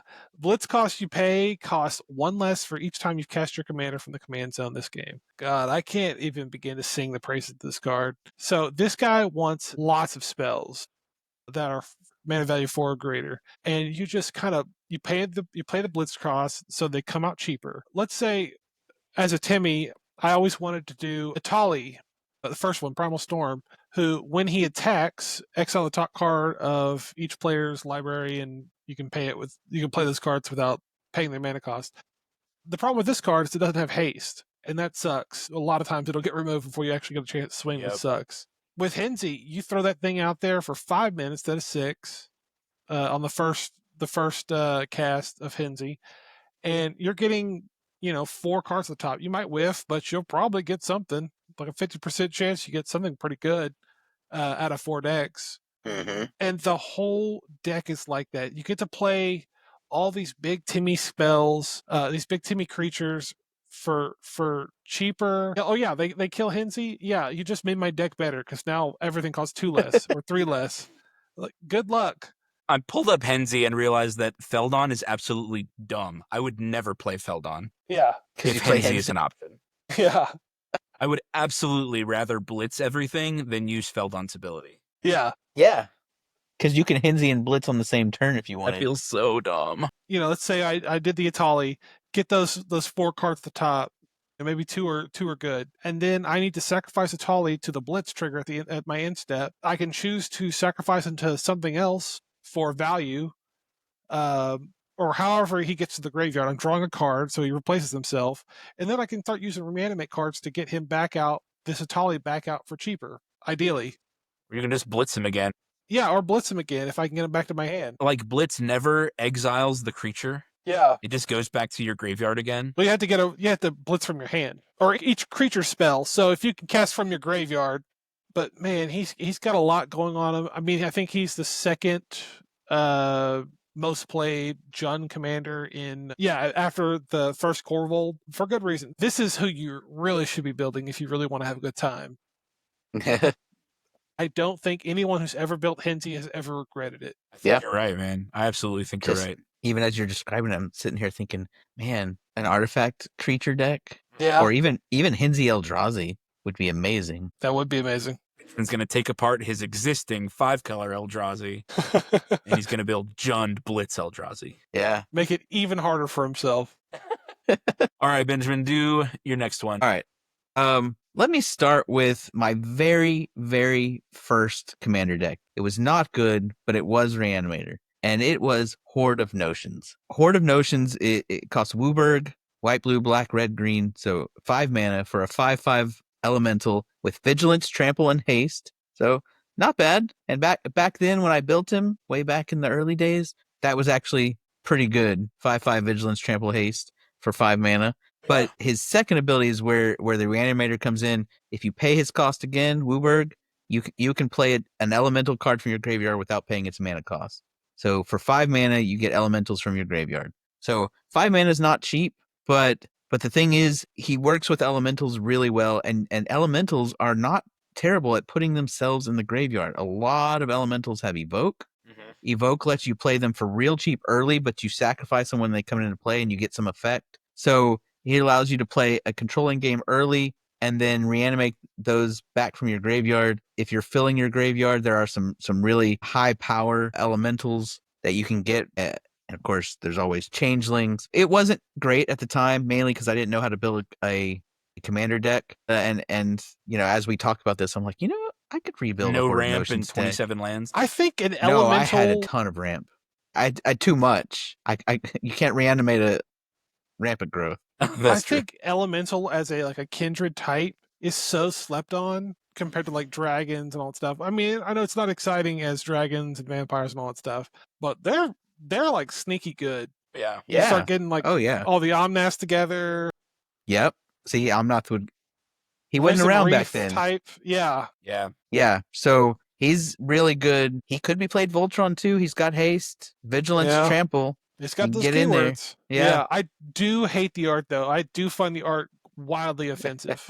You don't like the whale on a bear's body? Is that what it is? I mean, I can see the whale's head, but and like the bear's arm, but I can't like tree bark growing out of its top of its head. I hate it. I hate it so much. Mm-hmm. And it's like an elephant's butt or something. Yeah. It's gross. Just Let's put a just to tree right kinda- in the middle of this art. Fucking idiot. Well, I don't like that they put a tree in the foreground. Yeah. Yeah, that's That what is it's like saying. the dumbest art choice. Yeah, the way I built it back then, there are the like Avenger of Zendikar, Baleful Force, like there's just a ton of huge elementals Yeah. that Legion of the Tangle, and I bet there's better ones now than there were back then. So I might rebuild it. It's pretty straightforward. Yeah. Okay, so that's Sounds good, man. very straightforward. Yep. So I have a couple Reanimator decks right now. I do currently have a Marin, which I intend to keep around forever because it's my daughter's name. But the deck that I'm going to talk about right now is Kaga Shadow Archdruid. This is from the Baldur's Gate set. She costs 2 black and green for a 1/4 elf druid. Whenever Kaga Shadow Archdruid attacks, it gains Death Touch until end of turn and mill 2 cards. That's what this deck really wants, is tons of self-mill because of this second ability. Once during each of your turns, you may play a land or cast a permanent spell from among cards in your graveyard that were put there from your library this turn. So I have 1 turn to look through the cards that got milled that turn. Aga, whenever she attacks, gets you 2, but I have filled this deck with over 20 self-mill effects. And there are games where sometimes I self-mill like 10 cards per turn.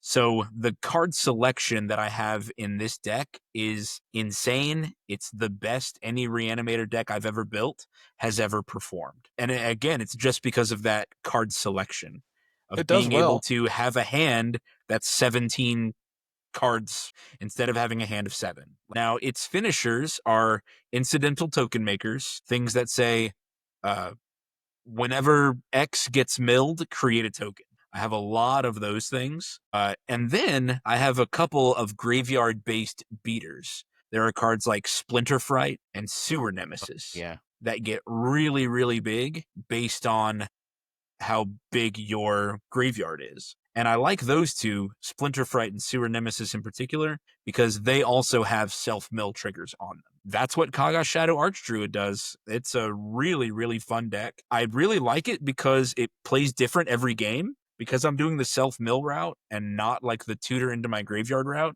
it's different every time. I don't know what's going to get milled off the top.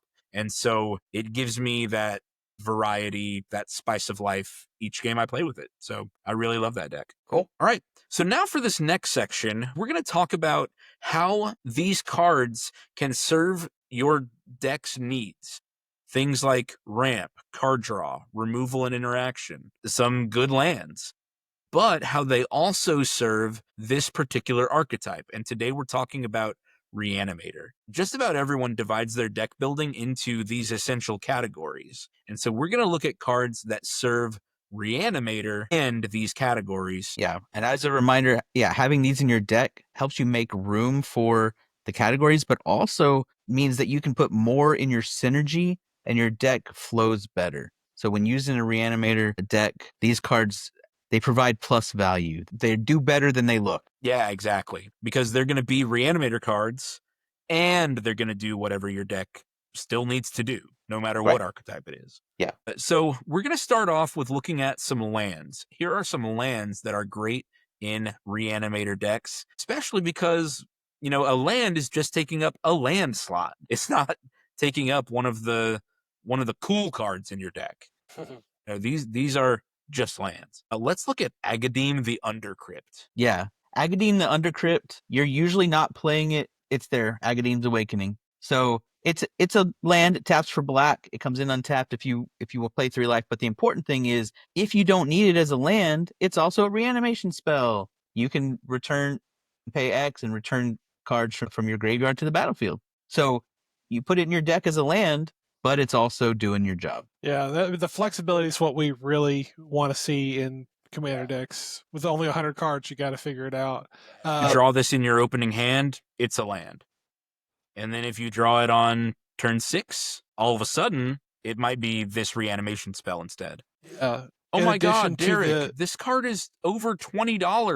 How do they expect me to play this card? Oh my gosh! See, that's the thing. It's like I like doing proxies and like that because I'm not gonna pay these prices. I hate when they're double-sided though. Yeah, it's hard to proxy a double-sided card. Yeah, I don't want to be flipped a piece of paper back and forth. It's annoying. So I'll just not put. I'll not put it in a deck specifically because of that. Makes the proxying harder. Yeah, we do also have Crypt of Agadeem on this list. Yes, because it's a tap land. It taps for black, but you can pay 2 and tap it. Add black for each black creature in your graveyard. So this land has the potential of adding much more than just 1 black. Yes. If you're filling up your graveyard with stuff, and especially if you're mono black, but even if you're not, like this could still be tapping for 4 or 5 black mana if you wanted to. Mm-hmm. So Crypt of Like Agadeem is another great choice. Yeah. Let's look at Balaged Recovery. Yeah. I like this one. It's similar. It taps for green instead of black, and here's the battlefield tap. But yeah, see, so Balaged Sanctuary. This is the land side. Taps for green. Taps for green. If you get it in your opening hand, this is it. But the nice thing is that it can help you get back something that you milled and didn't want, right? You pay 3 and return target card from your graveyard to your hand. So simple. It helps you with your recursion, and it's in the land slot. It's great. Like, there's not a lot to say. Like, once if you're at 36 lands and you need to get 38, but you don't want to cut any more good cards, like replace some of your lower end cards with these. That can be a land if you need it, but they can be a spell if you don't. I wanted to give a special shout out to Drownyard Temple. It's very basic. It taps for colorless, and you can pay 3 to return it from your graveyard to the battlefield tapped. Just if you've got room for a colorless land, you're self-milling. At some point, you're not going to make a land drop. It's ramp. You pay 3. It's not great ramp, but it's incidental. It's a land from your graveyard when you can't make a land drop. Yep. I want to do Emeria. Okay. Just because we can give the color white a little spotlight here. Emeria the Sky Ruin is a tap land, and at the beginning of your upkeep, if you control 7 or more planes, you may return target creature card from your graveyard to the battlefield. I wouldn't play this card unless I am doing mono white. But if I'm playing mono white angels, or, and all of a sudden I get to 7 planes, man, Emeria the Sky Ruin is not a planes. So this has to be your 8th land. But if you go that late in the game, you have a way to start getting your big bombs back out. Mm-hmm. Very nice. Derek, spotlight the green one. Yeah. Yeah, Shifting Woodland. It's just a battlefield tap unless you control a forest. Taps are green. It's got Delirium, which is green 2. Shifting Woodland becomes a copy of target permanent in your graveyard until end of turn. Activate only if there are 4 or more card types among cards in your graveyard. Very easy to get in the self-build deck. Very easy. So you just start copying whatever the best thing in your graveyard or what's going to help you, do whatever. Especially if you could do something to, turn into that Canker Bloom we talked about earlier. Yeah. Sacrifice that destroy stuff, pull it back out with Muldrotha or something like that. There are all kinds of options. Yes. Mm-hmm. I mean, this thing is it like Magic Mirror or something like that? Mirage Mirror. I mean, this can become a copy of target permanent in your graveyard. Yeah. This can be an artifact. This can be an enchantment. True. Yeah. Like you can copy a land. That is so cool. Your goal is, of course, you've got a worm coil engine. Yeah. Or something. A Titan with an attack trigger, and you get it for 4 mana. Swing in with also, you don't have to tap to use the Delirium ability. So if what you're targeting doesn't need to tap also, you can use this to pay for that cost. That's true. Mm-hmm.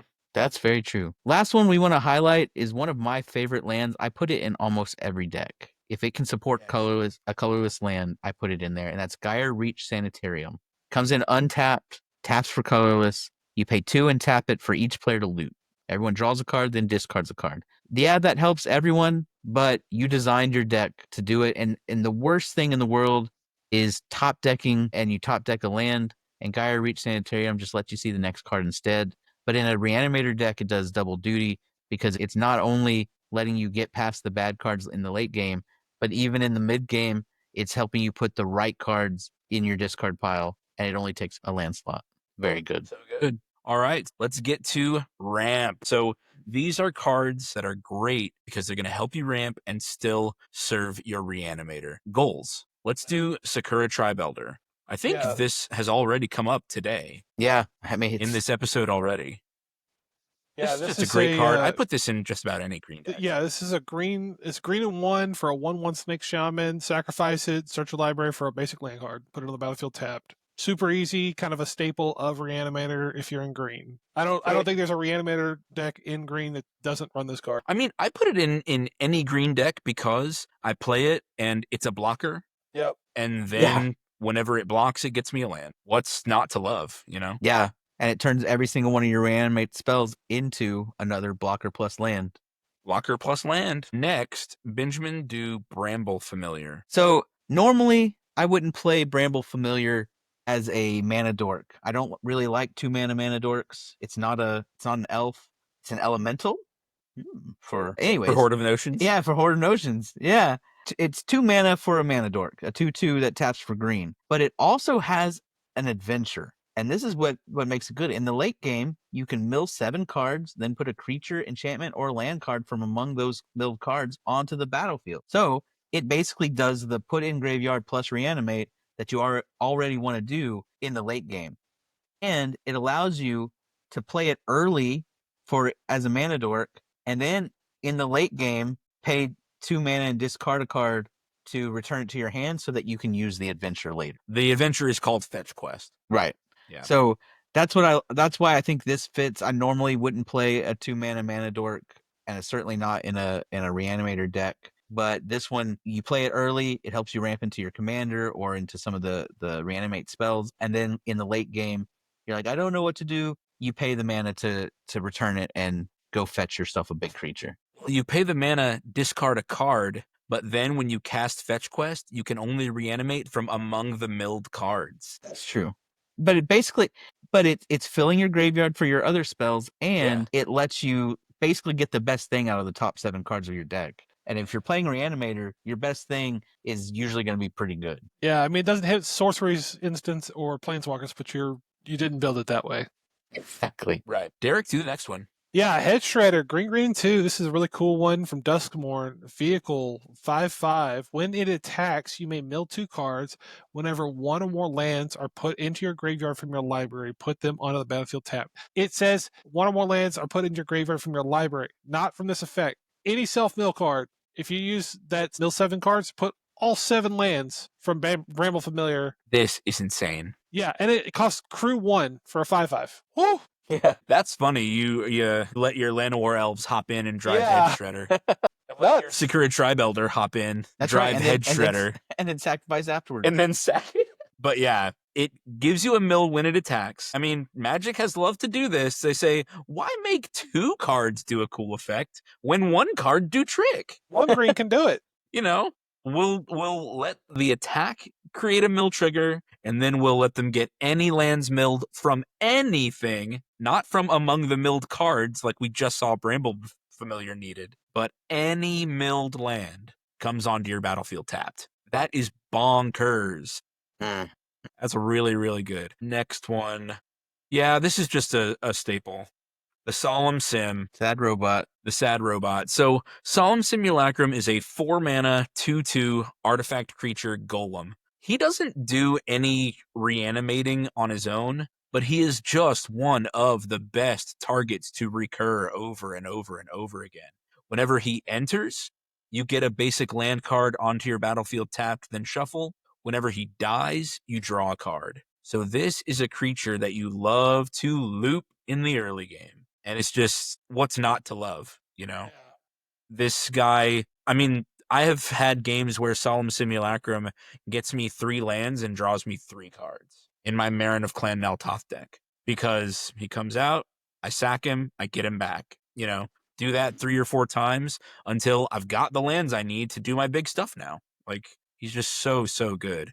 I also wanted to jump ahead and do Dreamscape Artist. Yeah, you love that card. I love this card. Dreamscape Artist is 1 and a blue for a 1/1. It is a human spell shaper. Dreamscape Artist recreates the spell Harrow. So you discard a card, you sacrifice a land, and then search your library for 2 basic lands and put them onto the battlefield and shuffle. So all the parts of Dreamscape Artist together say discard the bomb that you want to reanimate later, sack a land, which you might be able to get back, but even if you don't, that's fine, because you're going to get 2. You're going to ramp. You're going to replace the land that you sacked, and you're going to get another one.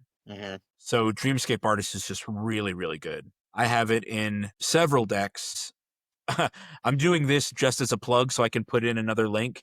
Dreamscape Artist is a great ramp piece in my Dragon's Approach deck because I can discard Dragon's Approaches as Harrows instead. So an excellent card there.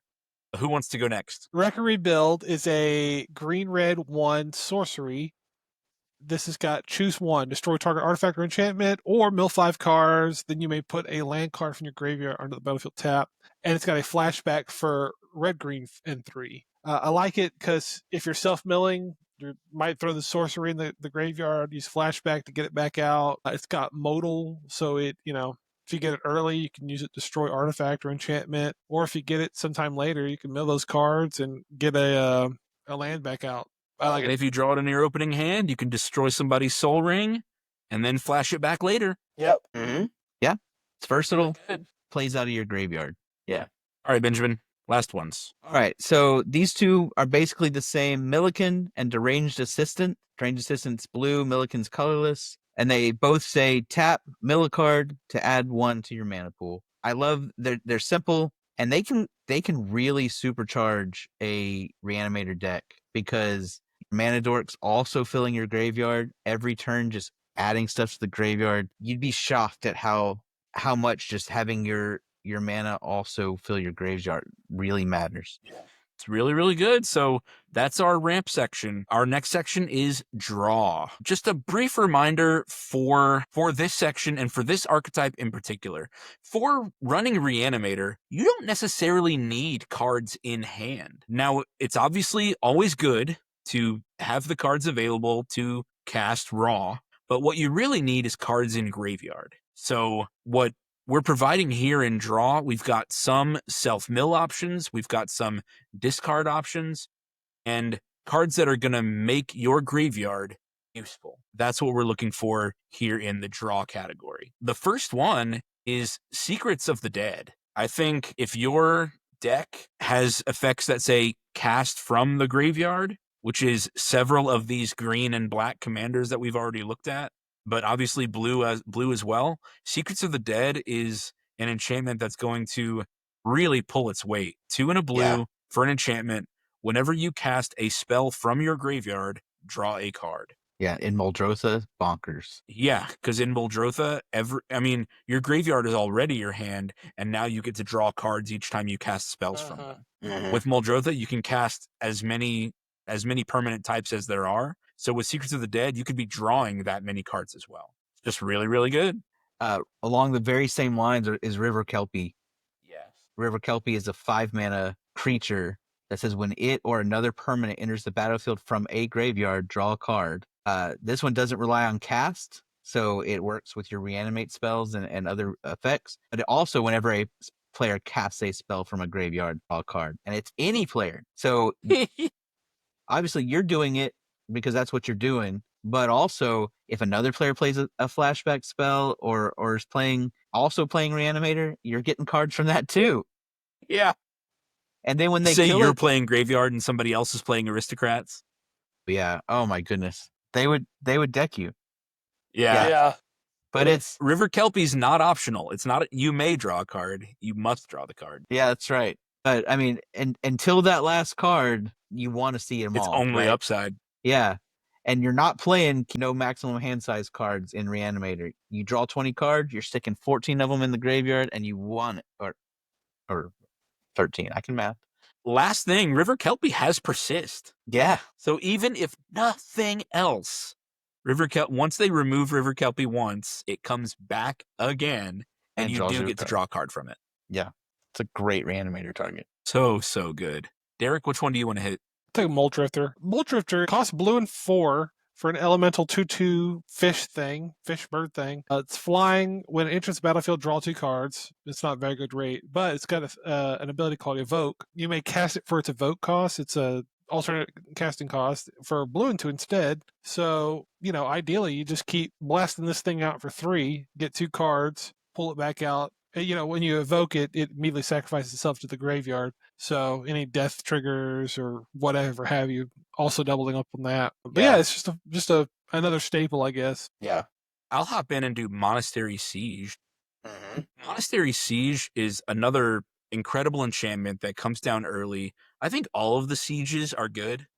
Yeah. All of the Tarkir sieges. I do think Monastery Siege is my favorite. 2 and a blue, and as Monastery Siege enters the battlefield, you choose cons or dragons. So it has 2 effects, and you pick one of them. Cons, at the beginning of your draw step, draw an additional card, then discard a card. So for 2 and a blue, you can draw 2 and discard 1. Discard the bomb into your graveyard.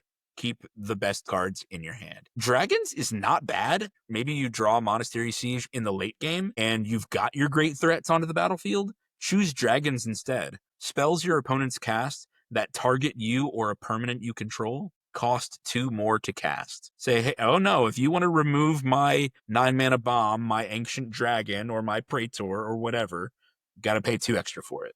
Like, that's just good. Or if you want to exile target player's graveyard, pay 2 extra mana for it. Yeah. All right. I'm a big fan of Faithless Looting, especially in Reanimator. Pay a red, draw 2 cards, then discard 2 cards. In your opening hand, it's great because you can play it turn 1 and set yourself up. But Faithless Looting is especially good because if you happen to mill it while you're running through your deck, flash it back to put 2 cards in your graveyard. Right? It's got a flashback for 2 and a red. So basically for 4 total mana, you can draw 4, discard 4, which is really, really good in Reanimator. You dig for that reanimation spell and put your targets in the graveyard. Very, very good. There's instants and sorceries, and probably some creatures. I mean, there's probably several of these effects. But there are cards that let you tutor for a creature card or a card or whatever have you, put it directly into the graveyard. They don't do anything themselves. You have to reanimate them out. But, I mean, since you're putting them directly into the graveyard, they're very cheap. Entomb costs 1 mana. Buried Alive, I think, costs 3 for 3 creatures. Gerard's Orders cost 4, but it gets 2 creature cards. 1 goes in your hand, 1 goes in your graveyard. So, I mean, pick the best things in your deck, put them where you need them to go. These are good cards. They'll help you kind of be active and kind of in the game the whole time. So that way you can get your little silver bullets that you need. And Gerard's Orders is really good because you can put your target, your reanimation target in your graveyard and get a creature that reanimates, like Phyrexian Delver. Yeah.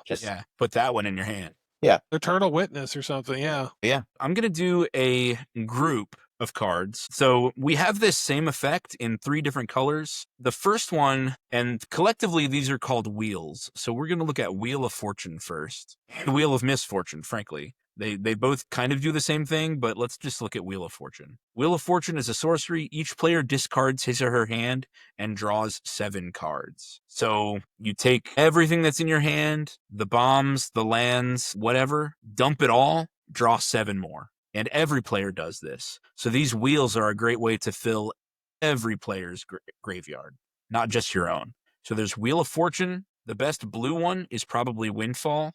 I mean, maybe not the best. Yeah, Probably but the cheapest, though. Yeah. I mean, there's so many of these. There's it's some hard to pick one. Yeah, but yeah, Windfall, everybody discards their cards and draws equal to the greatest number discarded this way. Well, somebody probably has 7 cards in hand. Yeah, somebody's got 7 cards. If you're lucky, somebody's playing a no maximum hand size card and they've got 10 in hand. Yeah, they discard 10 and everyone draws 10. Mm-hmm. And then black has Dark Deal. Each player discards all the cards in his or her hand, then draws that many cards -1.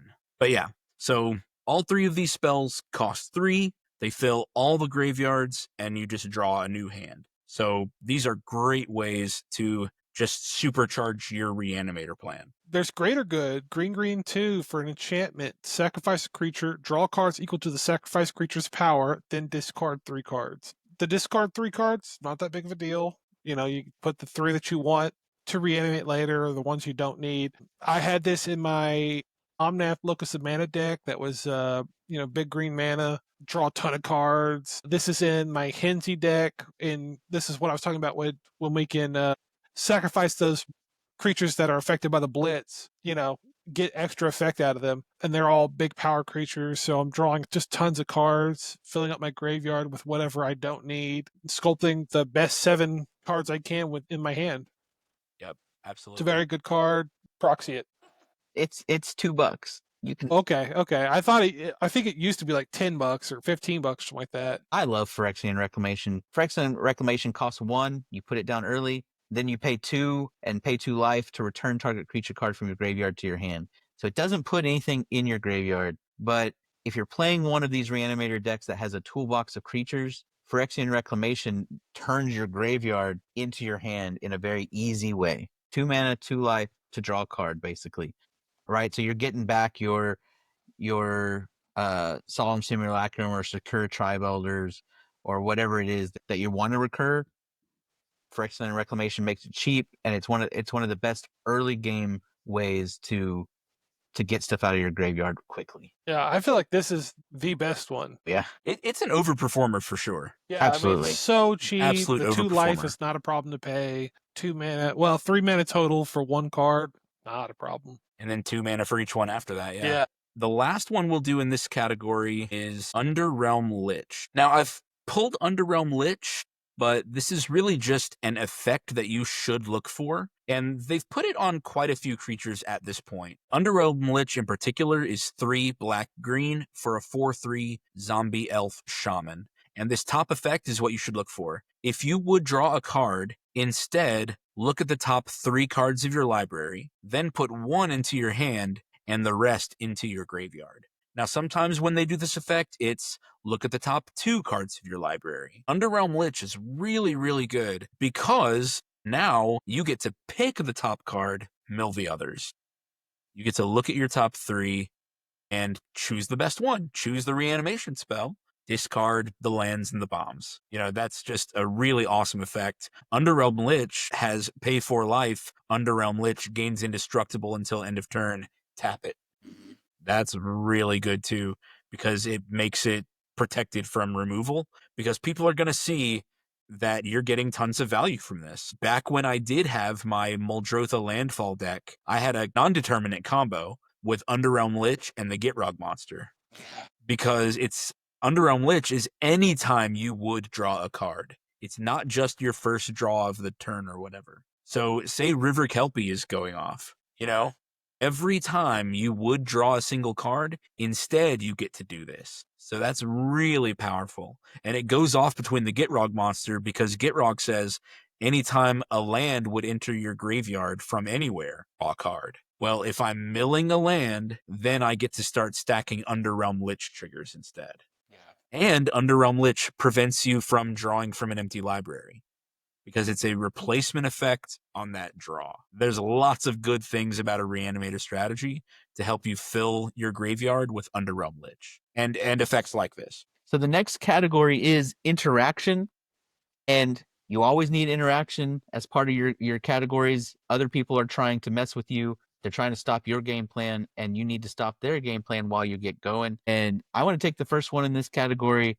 It's classic. It's iconic. Reclamation Sage. Reclamation Sage honestly goes in any green deck that's focused on creatures, but it's one of these that you can loop over and over in the early game as part of a reanimation strategy, and it really gets those things that are probably bothering you. It'll get your Grafdigger's Cage, it'll get your Rest in Peace. You play it on turn 3 to keep them from going off, or it can be used offensively to go after their creatures, clear out blockers if they happen to have artifact creatures or enchantment creatures, or things that are protecting them, right? And then you can get rid of the propaganda or whatever that's stopping you from lumbering in with your massive reanimation target. Definitely need it. In general, you're going to find throughout our interaction section that it's a lot of enter the battlefield triggers, because that's what you are getting a lot of if you're playing Reanimator. Mm-hmm. You're going to get into the battlefield and death triggers throughout your game plan. So look for triggers that remove your opponent's threats. Like, that's really what you're looking for here. Derek, pick another one. Yeah, Noxious Gear Hulk. The Gear Hulks are all pretty good. This one's the black 4/5/4 construct with menace. When a creature enters, you may destroy another target creature. If a creature is destroyed this way, you gain life equal to its toughness. I always forget the gain life trigger, but this is kind of doing double duty. We talked about in the Voltron episode how life gain is kind of like a defensive action. So you're removing the most threatening thing on the board and gaining life from the toughness. So you're kind of, doing a reverse fortunes there. And you've Yeah, seen very how good. a lot of these black cards we've talked about cause you to lose life. This is the kind of spell you want to save you from add to your yourself. deck. Yeah. I'm going to talk about Avatar of Woe. I'm going to represent Randy here. Randy loves this card, but I like this card too. It was in the Graveborn deck. So I have a foil version of Avatar of Woe from the Graveborn Premier deck. It costs 6 black, but don't let that scare you. Even if you draw it in your hand, you can probably cast it for cheap. It says, if there are 10 or more creature cards total in all graveyards, this spell costs 6 less to cast. So you can play this almost always for just black for a 6/5 Avatar. It has fear, which means it can't be blocked except by artifact creatures or black creatures, but you'll rarely be attacking with Avatar of Woe because it has this ability. Tap, destroy target creature. It can't be regenerated. That's it. Tap, destroy target creature. They're done. So this is a really cool card. It comes out really cheap, has a 6/5 body. You keep it up to block on everybody else's turn, and then right before the last person before you is about to end their turn, tap it, destroy. Gets to your turn, untap, keep going. Like, this is just a really awesome card. All right. There are several black spells that kill a creature and also reanimate, or kill a creature and return to your hand. The one I want to talk about here is Black Sun's Twilight. Black Sun's Twilight costs X in black for an instant. Target up to one target. So you don't even have to destroy a creature if you don't have a target, but up to one target creature gets -X until end of turn. And if X is 5 or more, return a creature card with mana value X or less from your graveyard to the battlefield tapped. So at instant speed, if you pay at least 6, you can kill something and get something back. It's excellent. Along a similar vein, I'm going to go ahead and do Necromantic Selection as well. It does cost 7, but I really like the reanimation effects that are stapled on to removal. So Necromantic Selection costs 7 for a sorcery. Destroy all creatures.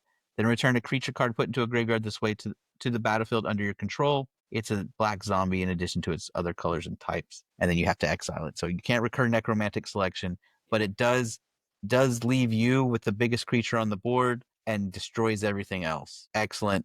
There are a couple of board wipes that will reanimate the best creature for you, and removal spells that'll do that. I think a whole deck could be made out of just control and reanimate. Board wipes that give you something. Yeah. What's that white one?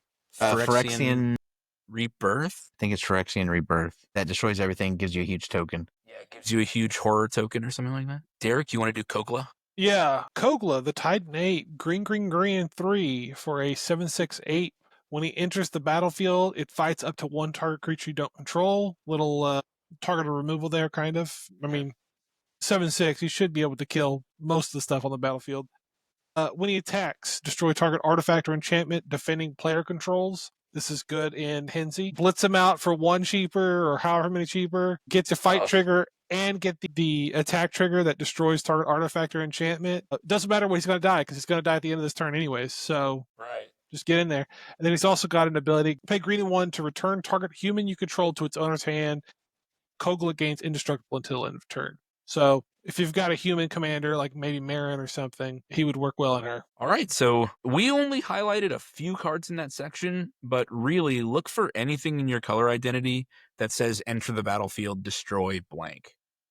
Yep. And you're going to do fine. Yeah. You're going to do fine in that section. Our next major section is protection. Now, normally when we talk about protection in our deck techs, we talk about keeping our commanders on the battlefield. But what we really mean is protecting your entire game plan, keeping the game plan on track. And so that's really what we want to focus on here in this short section, because in a Reanimator deck, we don't necessarily care if our creatures die. So that's not really the type of protection that we're focusing on. And you'll see as we talk about these cards, we're going to look at it in a slightly different way. I'm going to go ahead and do this first one. It's an all-star in just about every deck that can run it, Lightning Greaves. Except for Voltron, Lightning Greaves. Cost 2 for an equipment. It equips for 0, equips for free. Equipped creature has haste and shroud. We talked about it earlier with Chainer, that giving these creatures that you reanimate haste is very, very good, because, and that's something that Henzi solves. You know, your creature doesn't have to be around for a whole turn and give everyone a window to deal with it before it can do its thing. With commanders like Chainer or Henzi, or with a card like Lightning Greaves, you can just pop it on your reanimation target after it's arrived on the battlefield and then let it do its thing. With Shroud, it can't be targeted, and now it's got haste. So let that big bomb body do its thing. Let it swing in and let it start doing its job and just bashing your opponent's heads in. Hell yeah, brother. Yep. And protect your commander until then. We usually talk about EDH on the show, so protect your commander until you get the bigger game-winning bomb, pop Lightning Greaves over, finish the game. Derek, do you want to talk about next? Next, we have Spore Frog. It costs 1 green for a 1/1 frog.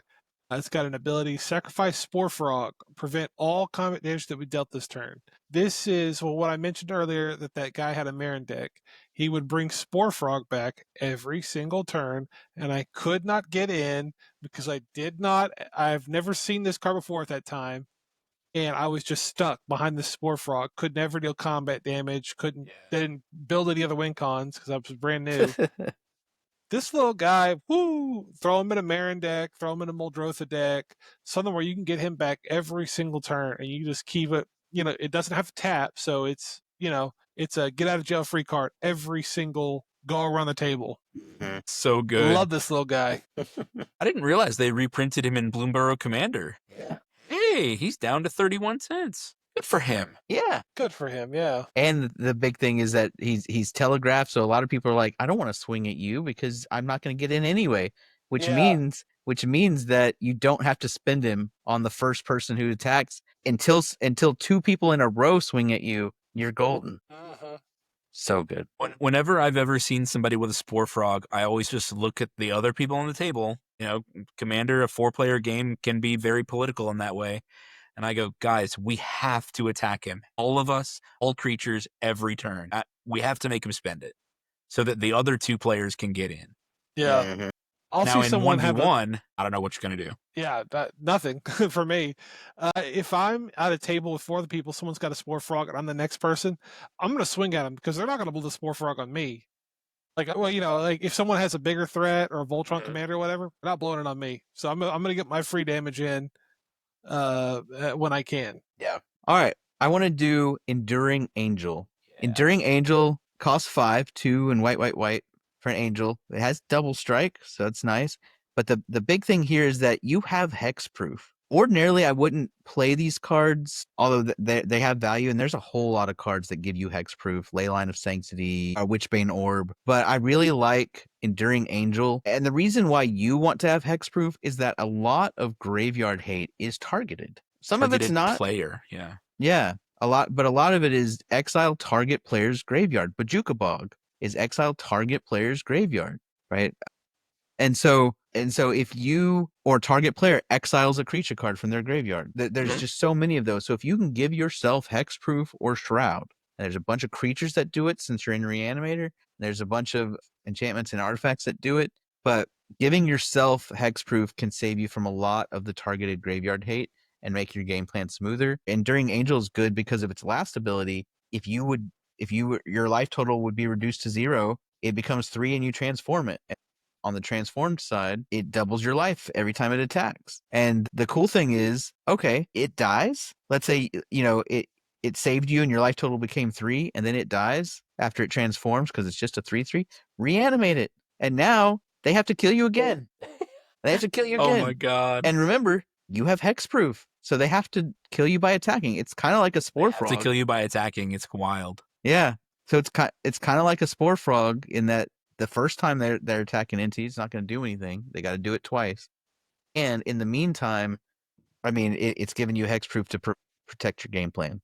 It's worth it. I think it's good in Reanimator. Give it a try. I want to pick up Siren Storm Tamer. This is just a cute little card. 1 blue for a 1/1 Siren Pirate Wizard. It has flying. You can pay a blue and sacrifice it to counter target spell or ability that targets you or a creature you control. Just like I was mentioning Canker Bloom earlier, this early game very cheap removal or protection is so good in Reanimator style decks because you can use it in the early game, reanimate it later, and use it again. You can use it over and over again. And just like Benjamin was mentioning how it's good for you as the player to have hexproof, well, Siren Storm Tamer can counter a spell or ability that targets you. You can counter Bojuka Bog with Siren Storm Tamer.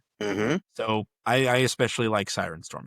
Yeah, totally good. Just real quick, Whip of Erebos costs 4 and gives all your creatures lifelink, so it can really give you a nice life buffer. And then you can pay 4 and tap it to return a creature card from your graveyard to the battlefield and give it haste, and then exile it at the beginning of the next turn. So it's a Reanimator spell, one-shot Reanimator spell that I mean, it's reusable, but you got to pick a different creature. And it also gives your creatures lifelink, so it can help you get in and with your big creatures and not have to worry about blocking because you're gaining a bunch of life from them. So I think, one way of protection is just being able to be aggressive without worrying about the crackback. Yeah, and that lifelink, same thing we talked about in Voltron. I mean, our meta in particular, we think life gain is vastly undervalued amongst the wider commander meta. Yeah. We find that it's really good because it functions as blockers, where the only creature that can kill you is a commander. That's pretty cool. Okay, so now we get to the real meat and potatoes of a Reanimator strategy, and we're going to look at recursion. These are the staple recursion reanimation spells. I mean, I guess we should start with the name of the archetype, Reanimate. This is the cream of the crop, the gold standard. 1 black mana for a sorcery. Put target creature card from a graveyard, any graveyard, onto the battlefield under your control. You lose life equal to its mana value. That's it. This is the cheapest way to reanimate a creature. Along the same lines as Animate Dead, it costs 2 mana, and it's an enchantment, but it basically does the same thing. Now, the wording is very confusing because of the way auras and targeting and all that work, but essentially what it does, you pick a card in your graveyard, any graveyard, you cast Animate Dead, and it will enchant the creature when it's reanimated. It'll give it -1/-0, and if either one of them leaves the battlefield, then you sacrifice the other. Yeah, basically. So they can target the enchantment and remove both, or they can target the creature and remove both. Yeah. Costs 1 more than Reanimate and gives them a debuff, but you don't have to pay the life equal to their mana value. So it's got a trade-off. For 2 mana, it's hard to find a Reanimate spell for 2 mana. Those 2 are the ones that you're looking at. Everything else is going to cost you more. So those are your key Reanimate spells there. I want to talk about Victimize. Black and 2 for a sorcery. So good. This is another Henzi all-star. Wow. Choose 2 target creature cards in your graveyard. Sacrifice a creature. If you do, return the chosen cards to your battlefield tab. Blitz a creature. Creature's dying. Let's go ahead and feed it to the Victimize. Get 2 of my biggest things back out. And draw the Blitz card. I didn't realize we were doing the Henzi deck tech this episode. I told you, it's the best one. But it's so good. I love Victimize, man. To reanimate 2 creatures For 3 mana. Yeah. No downside. I mean, sacrifice a creature, I guess, is the downside, but, Downside. We play that as the upside. Yeah, awesome. Let's give the other colors a little bit of time in the sun. We're talking about Sun Titan. Sun Titan. My God, this is White's best recursion spell. Mm-hmm. And it does kind of highlight what we were saying earlier about White's limitations when it comes to recursion. Sun Titan, 4 white for a 6/6 with vigilance. Sun Titan has got a body. Yeah. Okay, he is built like a truck, and he's gonna do some work. 6/6 with vigilance. Whenever this creature enters or attacks, you may return target permanent card with mana value 3 or less from your graveyard to the battlefield. So permanent card, mana value 3 or less. Lands, enchantments, artifacts, creatures, planeswalkers, anything that costs 3 or less. Great for getting lands out of your graveyard if you've been self-milling. Great for reanimating those cheap removal Executioner. creatures. Reclamation Sage, Benjamin. Merciless Executioner, shame on you. Plaguecrafter. Plaguecrafter, Fleshbag Marauder, Gravelighter, everything else. So But many, and Sun they're so Titan good. gets to do it over and over and over again when it enters and whenever it attacks each turn. This is really, really good. Yeah. So Score Frog. Yeah, every single one of those utility creatures we were talking about earlier that we were talking about looping. Yep. This is one way to get back those utility creatures while you reanimate something big. Reanimate Sun Titan, also get the utility creature, and then it keeps them coming. So good. So good. Yeah. Now, white also is not bad at reanimating enchantments or artifacts. One that I really want to highlight there is Dance of the Manse. Costs X blue-white for a sorcery that says return up to X target artifact and or non-aura enchantment cards, each with mana value X or less, from your graveyard to the battlefield. And if X is 6 or more, they become 4/4 creatures in addition to their other types. So X does not have to be 6 or more. It is totally acceptable to pay, say X equals 4, and I'm going to get 4 mana enchantments out of the graveyard for 6 mana. That's 16 value worth of enchantments or artifacts for 6 mana. But if you want to build your army, pay 2 more. Now it's for 8 mana total. You get 6 4/4s, so 24 power, and if they're all 6 mana costs, you're getting 36 mana worth of 36 mana's worth of effects. Yeah. worth of effects for 8 mana. Excellent. Seems good. Yeah. And if you don't need all that, you pay 2, you reanimate something small, right? So it can get your utility stuff out, but it scales, and in the late game it can build a massive board state with 1 card. Mana advantage is the key that we were talking about with what makes Reanimator a strong archetype, is you're getting more mana's worth than what you're spending. And that's exactly what Dance of the Manse offers. That's also what several of these mass reanimation spells offer. You've got your targeted reanimation that can get 1 creature at a time, and you also have your mass reanimation that can get lots of creatures at a time.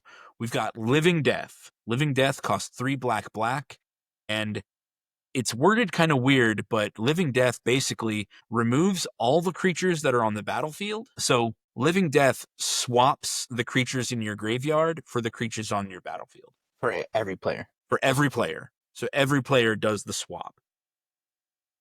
Now you are playing Reanimator. You have prepared for this. Your graveyard is full of bombs, and everybody else's graveyard is just has the creatures they've lost throughout the game. Mm-hmm.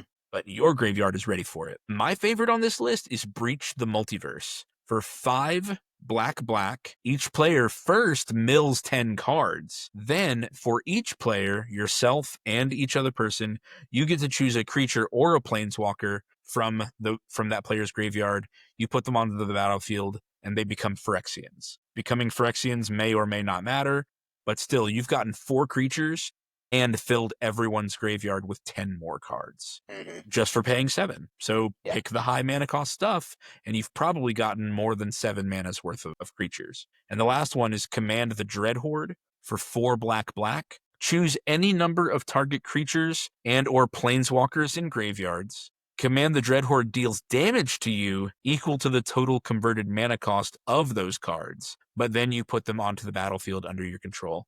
You can get as many creatures in as many graveyards as you want, and the only cost you're paying is your life per mana value of each of those cards. Remember, the only life that counts is your last one. Yeah, if you're reanimating good enough stuff, what are they going to do?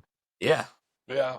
If you've reanimated enough to win the game, then your last life point is all that matters. Last one here is Sheoldred Whispering One. Costs 7 mana in black for a 6/6 with Swamp Walk. So a lot of people play in swamps. It's unblockable. And if you play an Urborg, you can make it unblockable. But the big thing here is at the beginning of your upkeep, you get to return target creature card from your graveyard to the battlefield. So it's just every turn without without expending additional resources, you're getting another creature out of the graveyard and another creature out of the graveyard. And on each of your opponent's turn, they have to sacrifice a creature. Now, I'm going to be honest with you. I've never made it around the board with Yeah, the it's Shieldred. hard to make Not it a around single the board. time. Because people hate sacrificing their creatures on their upkeep. But man, it's still worth it. If nothing else, it's a free 1 removal buffer for everything else in your deck. That's right. And if you're playing Reanimator, reanimate your Shieldred. It's worth it to reanimate your Shieldred. For Because sure. it's an unblockable beater that they have to remove. It keeps the board down. It makes your board bigger. It's worth it, regardless of how much removal it draws. But it does draw removal because it's so good. Yep, I absolutely agree. All right, Synergy Staples. So listeners, there's lots more than what we just talked about. But those are what we think are the best of the best, the cream of the crop. Our next one is Synergy Staples. These are just 6 great cards that we think do great in graveyard decks. Derek, start us off. What's your favorite one? I'm going to talk about the 3 seasonal depression cycle cards. These are the incarnation. I think they all cost 4, some mana color, and then 3. The whole cycle, as long as these cards are in your graveyard and you control a land of that type that they match, like the green has a forest, the blue has an island, etc., they give you an effect. The green, as long as it's in the graveyard, gives you trample. Blue gives you flying. Red gives you haste. All great cards. The white and the black, not so good. I don't even remember what they do. Anger is red. And it gives, so as long as Anger is in the graveyard and you control a mountain, all your creatures have haste. Like, that is incredibly good for your reanimation deck. Another Henzi Blitz target. Cost 4, for sure. Get him in the graveyard as fast as possible. Brawn is the same effect, but it gives everyone trample. And then Wonder is the one that gives all of your creatures flying. So good. And it just sits in the graveyard. It's not like your opponents can do anything about it.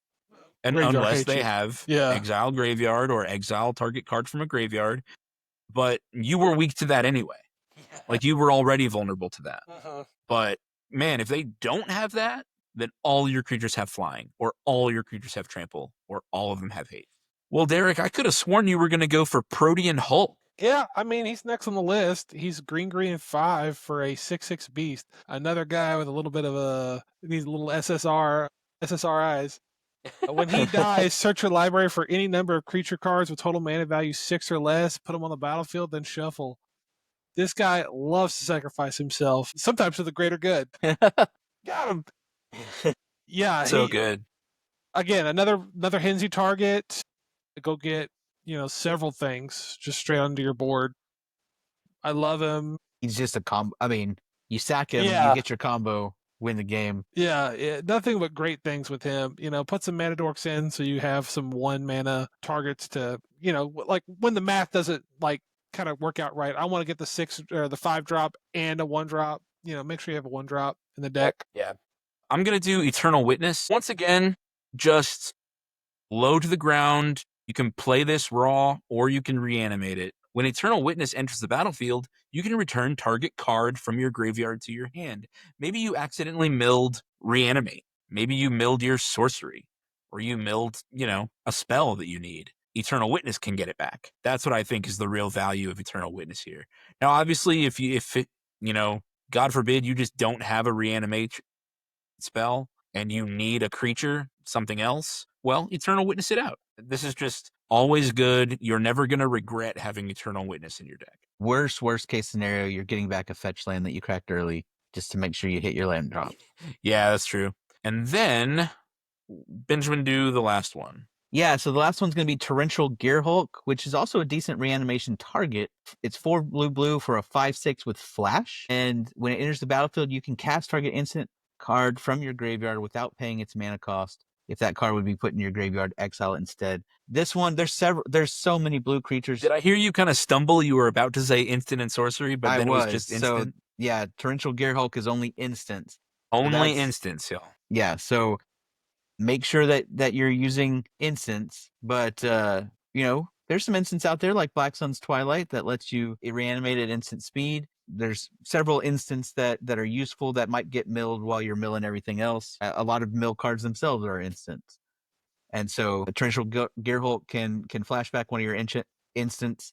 There are some that are not only instants, and you might want to play those instead. But having ways to get back reanimation spells, utility permanents, things like that are useful staples like Eternal Witness. The benefit of torrential Gearhulk is that it casts it for free. Doesn't have to go to your hand first, so you could put a huge bomb in there. But Scholar of the Trove of the Lost, will you pull it up? Scholar of the Lost Trove. There it is.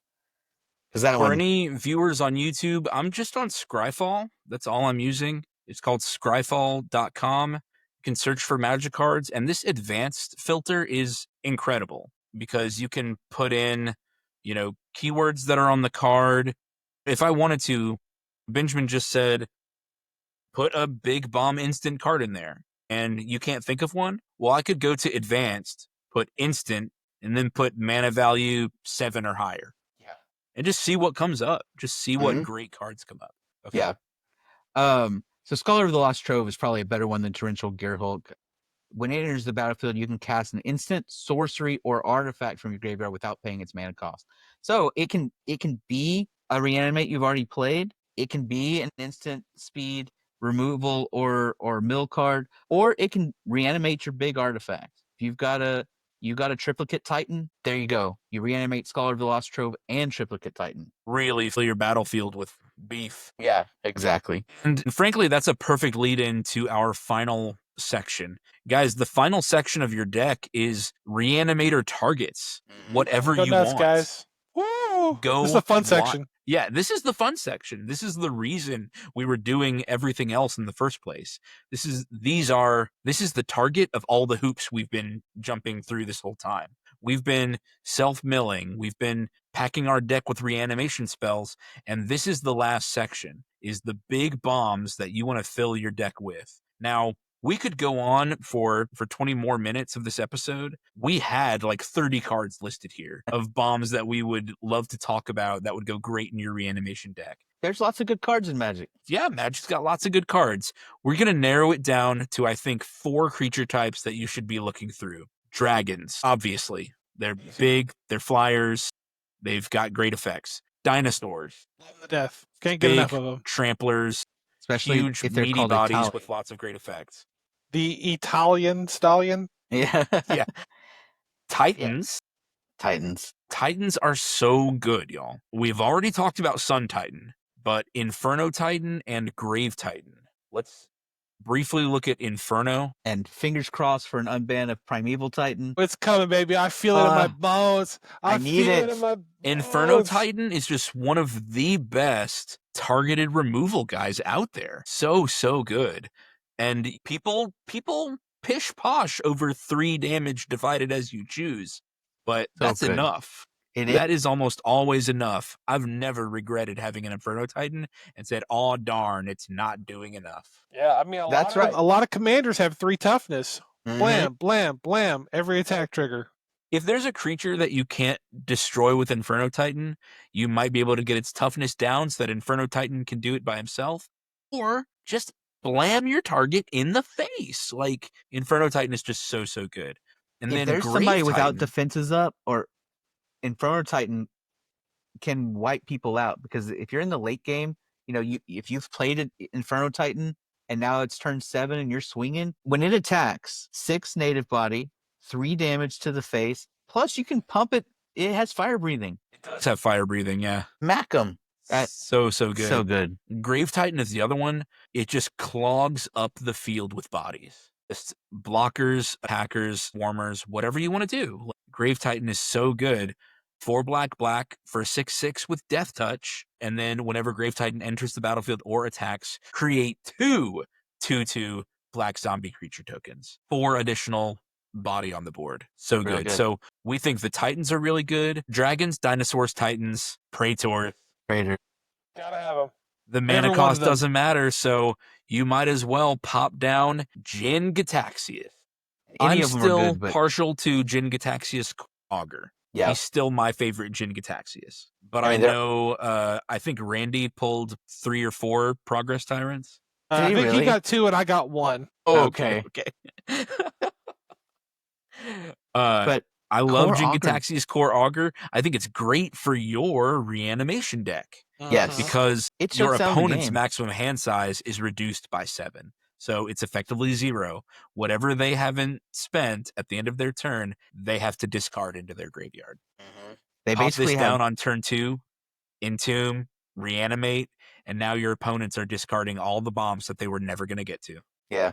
You So get to have them sad. instead. So good. It's honestly gross, right? If you reanimate Jin Cataxius on turn 2, you've won that game. Yeah. Yeah.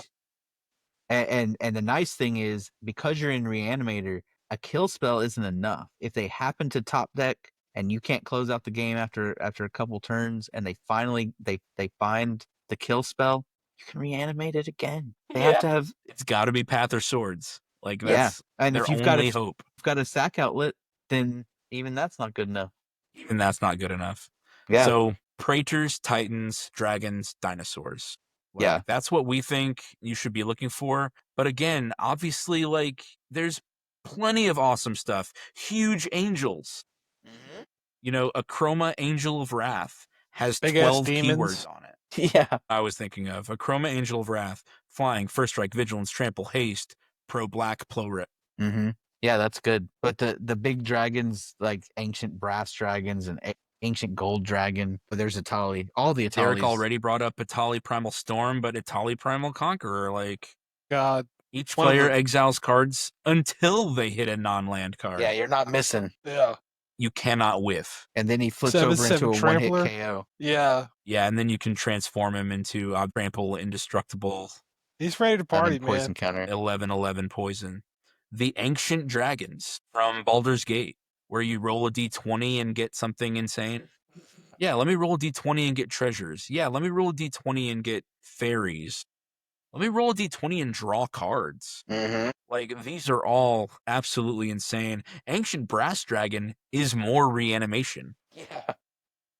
Roll a d20, put any number of target creature cards with total mana value X or less from graveyards onto the battlefield under your control. It's so yeah, good. roll a 10, roll a 15. Yeah. Now it might suck and you might roll a 2, but I mean, whatever. still get back your you secure still, didn't, you tri-builder. still didn't spend a card or mana to do that. Yeah. The Bronze Dragon is +1/+1 counters. Like this is the most fun section of a Reanimator deck. You get to And decide you what get it is. to make it however you want. Yeah. I talked last episode about Mirror Battlesphere, but man, this card's been out forever. Surely it's been outclassed by big artifact creatures. I guess, but yeah, triplicate something. Yeah, triplicate Titan's pretty good. I mean, it's basically a bigger worm coil engine. It won't gain you life, but it's a 9/9 that turns into 3 3/3s. That's wild. Okay, so friends, listeners, Romans, countrymen, like you can fill the remainder of your deck with whatever reanimation targets you want. And look for things with enter the battlefield and death triggers. You know, those are going to be your bread and butter. I mentioned earlier Kokusho the Evening Star. Whenever Kokusho, I guess I'll pull this up as our last one. Whenever it dies, each opponent loses 5 life. You gain life equal to the life lost this way. Great one to loop. Yep. Start looping it with your sack outlet plus your recursion. Just dome your opponents for 5 every turn, and you gain 15. I mean, what can they do? That life gain buffer, we think, is hugely undervalued in most of Commander. Great Merchant of Asphodel, yet another great target that can end the game. Absolutely. Sorry, There's we too told many. ourselves I mean, we we could go on forever. We told ourselves we wouldn't do this, but here I am. It's because this is okay. This is why you play Reanimator. You play The power Reanimator fantasy here. because all the cards that you're told are not good because they cost too much, you get to play them, right? There are some cool creatures that cost 8 mana, and this is the only way you're going to play them because they're not green. There are some amazing white angels that you are never going to play Ever. Yeah. ever. If you want your Avacyn, this is where you play Avacyn. Yeah. So Itali costing 7, you might get to 7. Terastodon costing 8, less likely. Your Apex Altosaur costing 9, well, you can reliably get them out in Reanimator. So an Apex Altosaur is great. It's a 10/10 for 9 that fights when it enters the battlefield and keeps fighting. It's just Yeah, it keeps fighting until it dies. So good. So this, like Benjamin just said, I think those are our words of wisdom. Like, Yeah. this is the archetype for you to live out your power fantasy. Surely, as we went through this last section, you were like, that's the creature I want. Surely something in here has caught your attention, has evoked feelings within you. That power fantasy of saying, yes, I can finally get this great boss monster out onto the field. And Reanimator is the way to do that, for quick, for cheap, and you can just run away with the game. Yeah. Real quick, if you're not a Timmy, there are spike cards you can put here too. Elish Norn clears the board. You know, you don't have to do the power fantasy. We Yeah, like that's it. true. We like it, but you can also make your opponent's life miserable. Just Jink attacks is I what think you gonna do. do like me, do both. And don't forget, like, I think our meta and the episodes we end up creating are a little Timmy focused. It's kind of like the Timmy's Guide to Reanimator. But guys, Reanimator can certainly be combo too. You reanimate your 3 combo pieces and win the game. Like, you can do that. You can do that in this archetype if you want to. So yeah, any last words, Benjamin or Derek? Happy Easter, everyone. Happy Easter. Okay. Thank you, listeners, so much for sticking with us through another card showcase, your essential cards for Reanimator. If you haven't done Reanimator yet in your Magic career, man, pick it up, because you are going to have such a fun time being mad scientist raising your monster from the graveyard. It feels It's gonna be a so blast. good. Yeah. Benjamin, how can people find our Patreon? They can go to patreon.com/MyMythicalMeta. And you can reach us directly through the comments. We are very reactive in the comments, but you can also send us emails directly at mymythicalmeta@gmail.com. Don't forget to comment future archetype requests. Thank you guys so much for listening. Benjamin, Derek, and Randy, who's not here, thank you guys for being my great friends. Adios. This episode was sponsored by Eldorado Gaming. Use the promo code META for 10% off your order. Please like, comment, subscribe, and share. This episode was edited by me, Travis Konishek, and our intro and outro music is by Tyler Heath of the Oh Hellos.